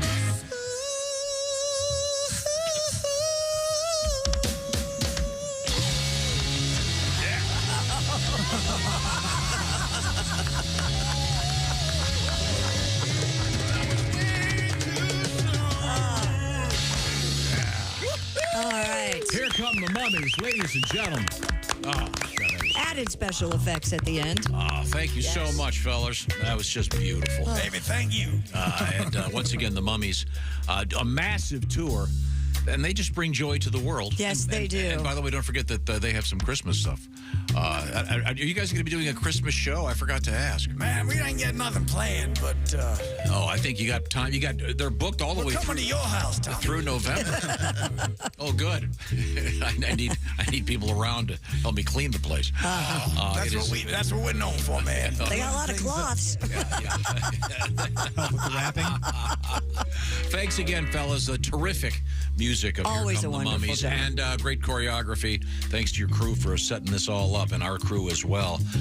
Once again, you can see them in Cincinnati. They're going to be also Waupaca, Wisconsin, Peoria, Sioux City, Omaha, Denver, Boulder, Wichita, Lexington. The list goes on, and it also includes Grand Rapids, Evansville, Louisville, all coming up with the Mummies live. You got to see them live to really enjoy the experience. You're going to need another 5 years or 5,000 years to rest after that tour. Man. That's why we're coming to Tommy's for Christmas. I was just in there. I went into the room Yeah. with them to watch, and I got hit by some of that fire at the end. At the end? Yeah.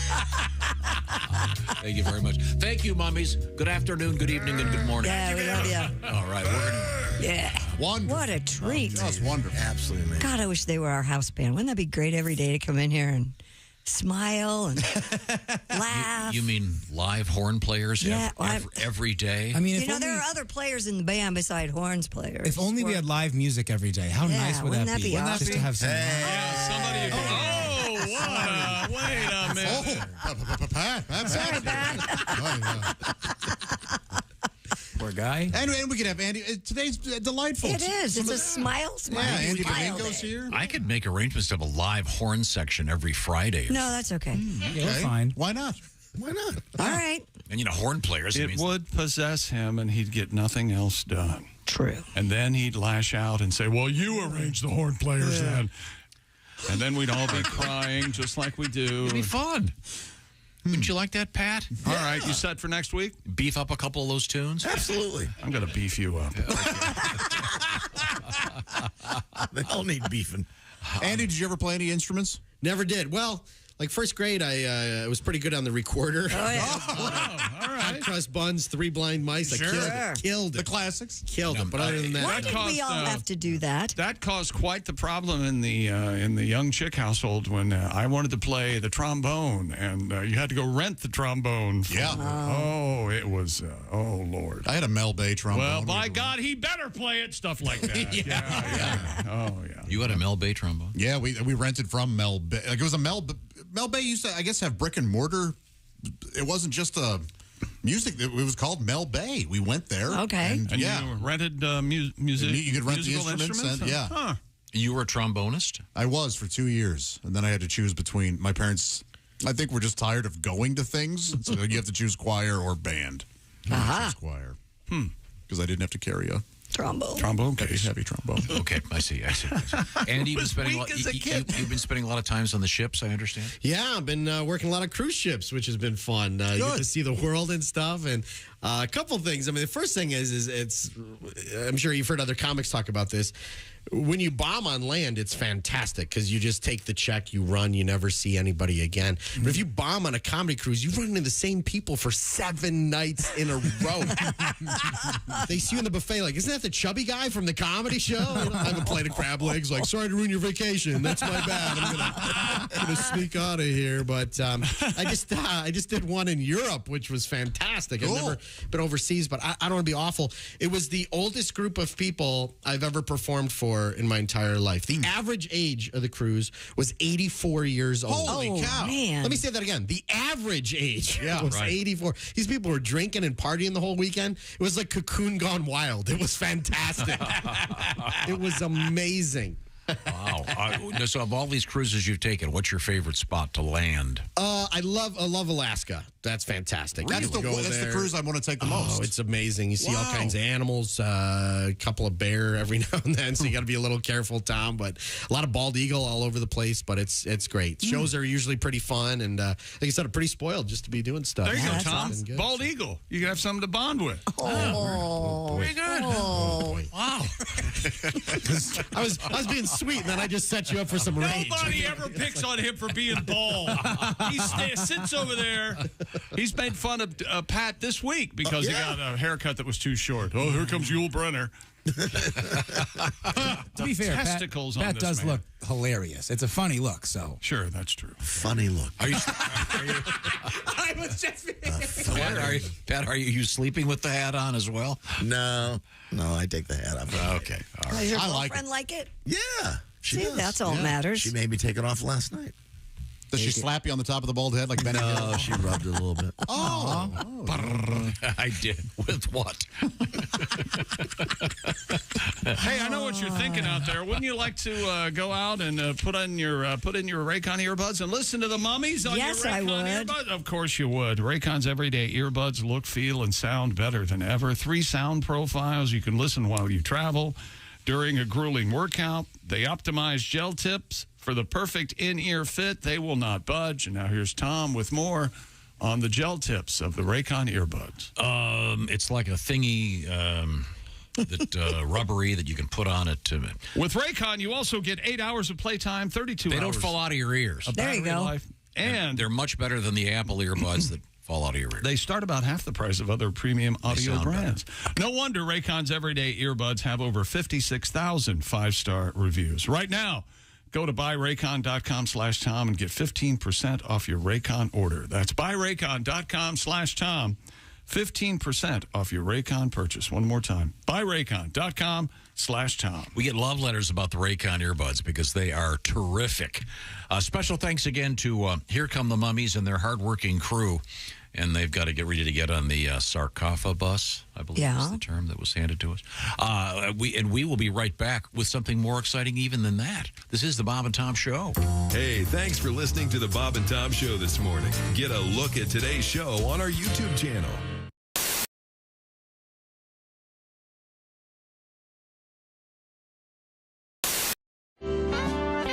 I don't know, I'm just getting old. I'm not doing this gracefully. I hate technology. I hate any kind of change. Have you seen this commercial for a car where they say the car can actually anticipate when you're going to have a wreck? The car can predict when you're I guess they got some kind of computer on board. Right. I thought, if that was really true, as soon as I hand the keys to my son, the damn airbags would go off. You know what I mean? But it's all this technology. Like I'm sure you guys probably have this. I just don't understand if this like MySpace and Facebook. Oh yeah, Twitter. I just don't. I don't understand the concept. Can you imagine being in a mall and going up to a complete stranger and going, "Psst, could I be your friend?" Denied. To be denied bail. That should be denied. And young people out there, I'm not saying I'm right. I know this is old man cranky talk. I really do. But I just don't understand. I see all these young college kids getting tattoos with like Chinese characters on their arm. Yeah. You think there's college kids in China getting get her done tattooed on their arms. I find that unlikely, don't you?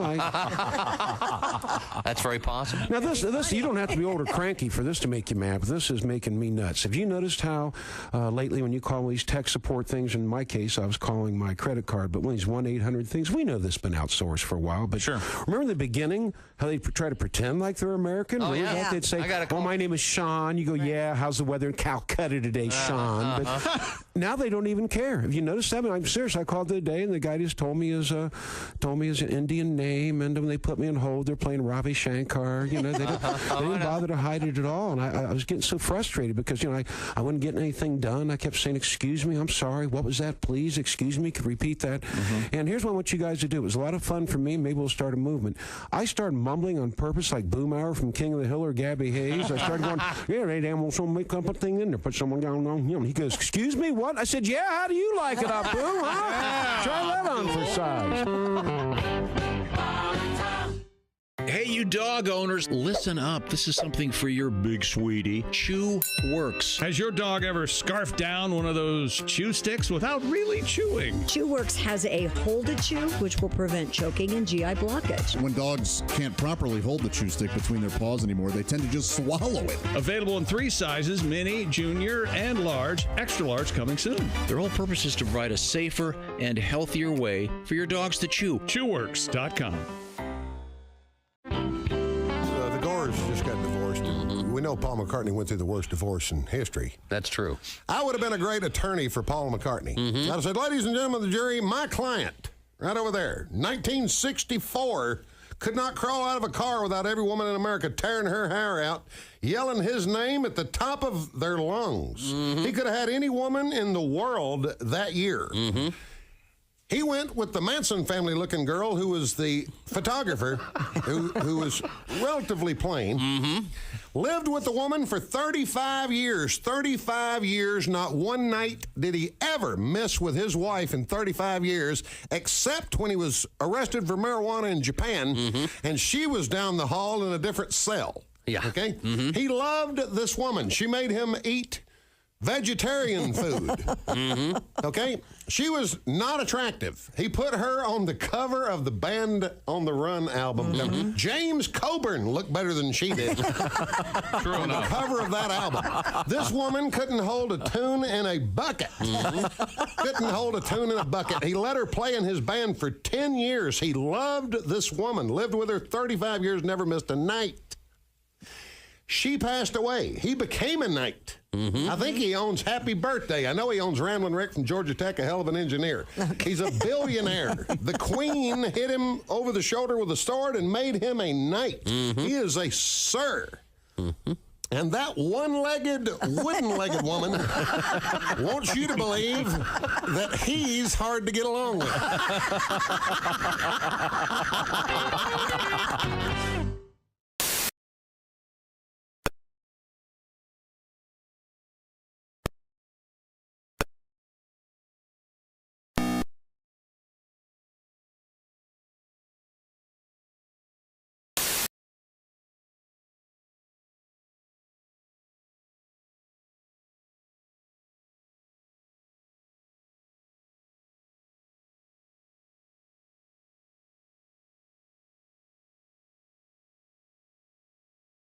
We'll make more.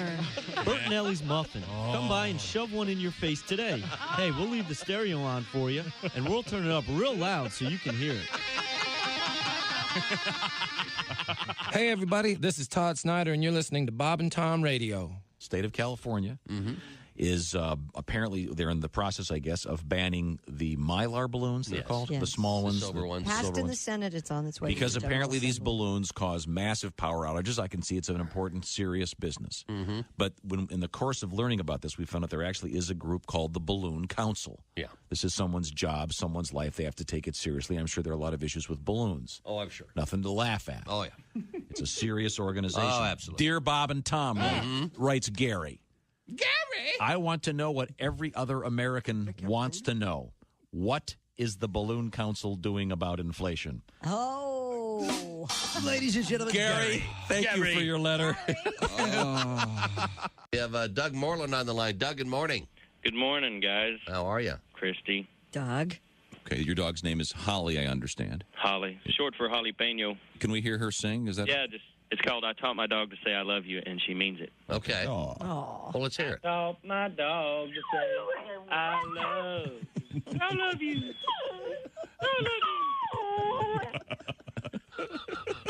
Is there anything It's early. sweeter on the face of the earth?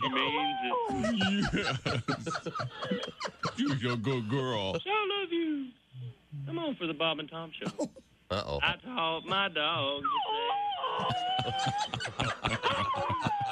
Jeez. Okay. Are you sure you're not squeezing that dog?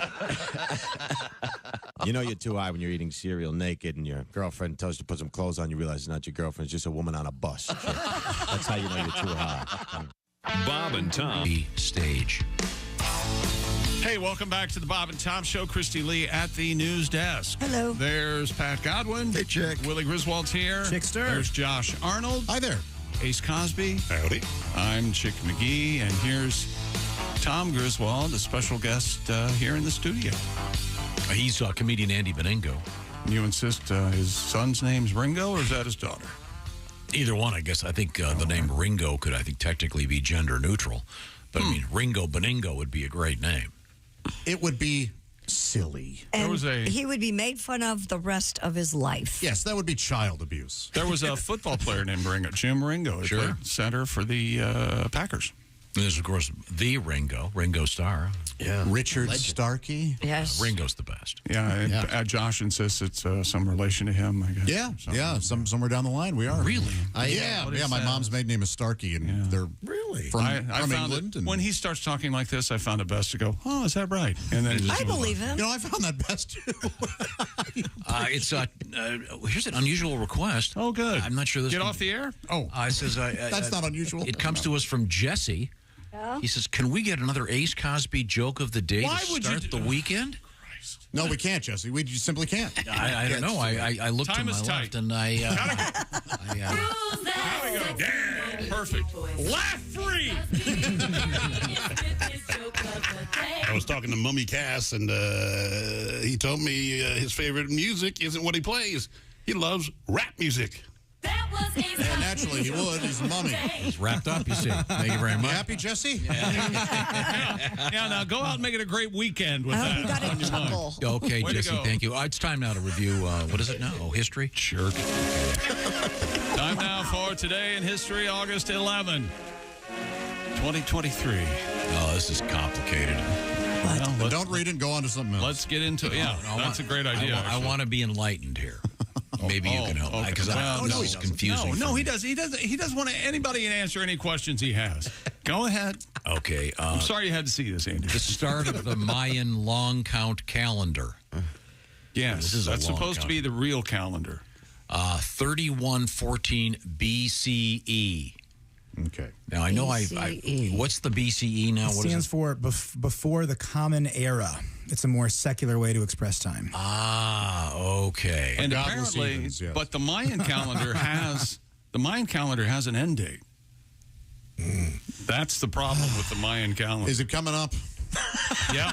Okay. Yeah. All right. It is, naysayer. Yeah. 2026. Sooner the better. You better get right with your God, okay? Okay. The way things have been happening, I wouldn't be surprised. Yeah. 1885, $100,000 was raised to pay for the pedestal for the Statue of Liberty. How much? Well, 100,000 then, which would be worth millions now. Yeah. So France gave us the statue, and then we had to, We had to set up a GoFundMe to get the pedestal. It is up to you where to sit it. It's like an IKEA thing. They gave it to us. We have to put it together. Right. Basically. It's like, Good luck. man. Have you ever seen that picture? It was shipped over here on a ship. Just the head. Yeah, it's hilarious. It's very cool. 1919, the Green Bay Packers Football Club was founded. Oh. Wasn't the Acme Packers or something? Or that I don't know. That's amazing. It was owned by Wile E. Coyote. Now, this is, I don't know why suddenly this has become a thing, and I don't agree with it, but in 1973, this is the official birthday of hip-hop.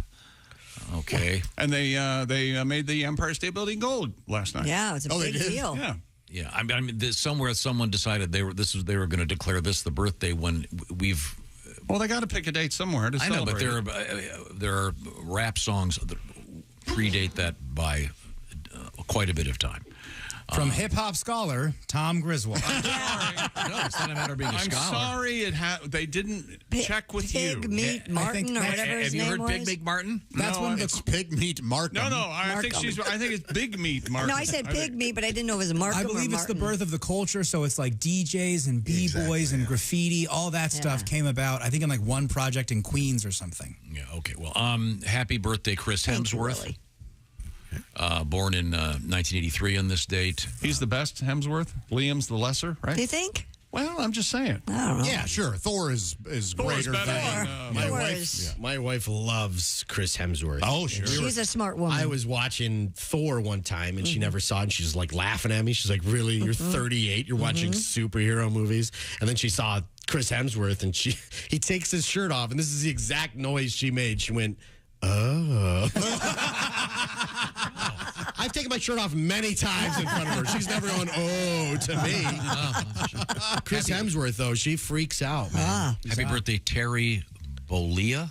The Hulk. Hulk Hogan. Oh, all right, brother. 70 years old today. Thank Somebody you. put up a picture of him, Super 70 Sports, a great follow on Twitter, whatever you're. Had Hulk in 5th grade. Can you handle the 5th grade, Hulkster? Very, very good. Time now for what we learned on the show today. What did we learn? Aaron Rodgers is incredibly likable. So engaging. What a nice guy. Glad to hear it. Hard knocks. I like when Unbelievable. people are kind. Yes. I'm glad to hear it, too. Tom and I agree on one thing. We don't care for the crusher handshake that some gentlemen incorporated into their behavior. Well, you're pussies. Don't care for it. I like being able to use my hand for other things. Yes, Josh and I hugged it out yesterday in the green room. A lot of stuff going on in the green room. I take it back. What? What's happening? I decided. You're taking that hug back. That's right. All right. You can't de-hug. Okay. Oh, we're de-hugging, pal. You can't de-hug. According to the fabulous Mo Rocca podcast, Mobituaries, bananas have changed. They don't taste as nearly as great as they used to. They're not nearly as banana-y? There's also an ice cream textured banana that's amazing, I guess, that we can't get here. What? Yeah. It's an outrage. I want to find out more. Geez, I'll listen to Mo Rocca. Yeah. Thank you very much. Thanks again to the Mummies. Yeah. This is the Bob and Tom Show. Just got to get a hold of us. Call, fax, mail, or email. Get all the contact information you need at bobandtom.com. This is the Bob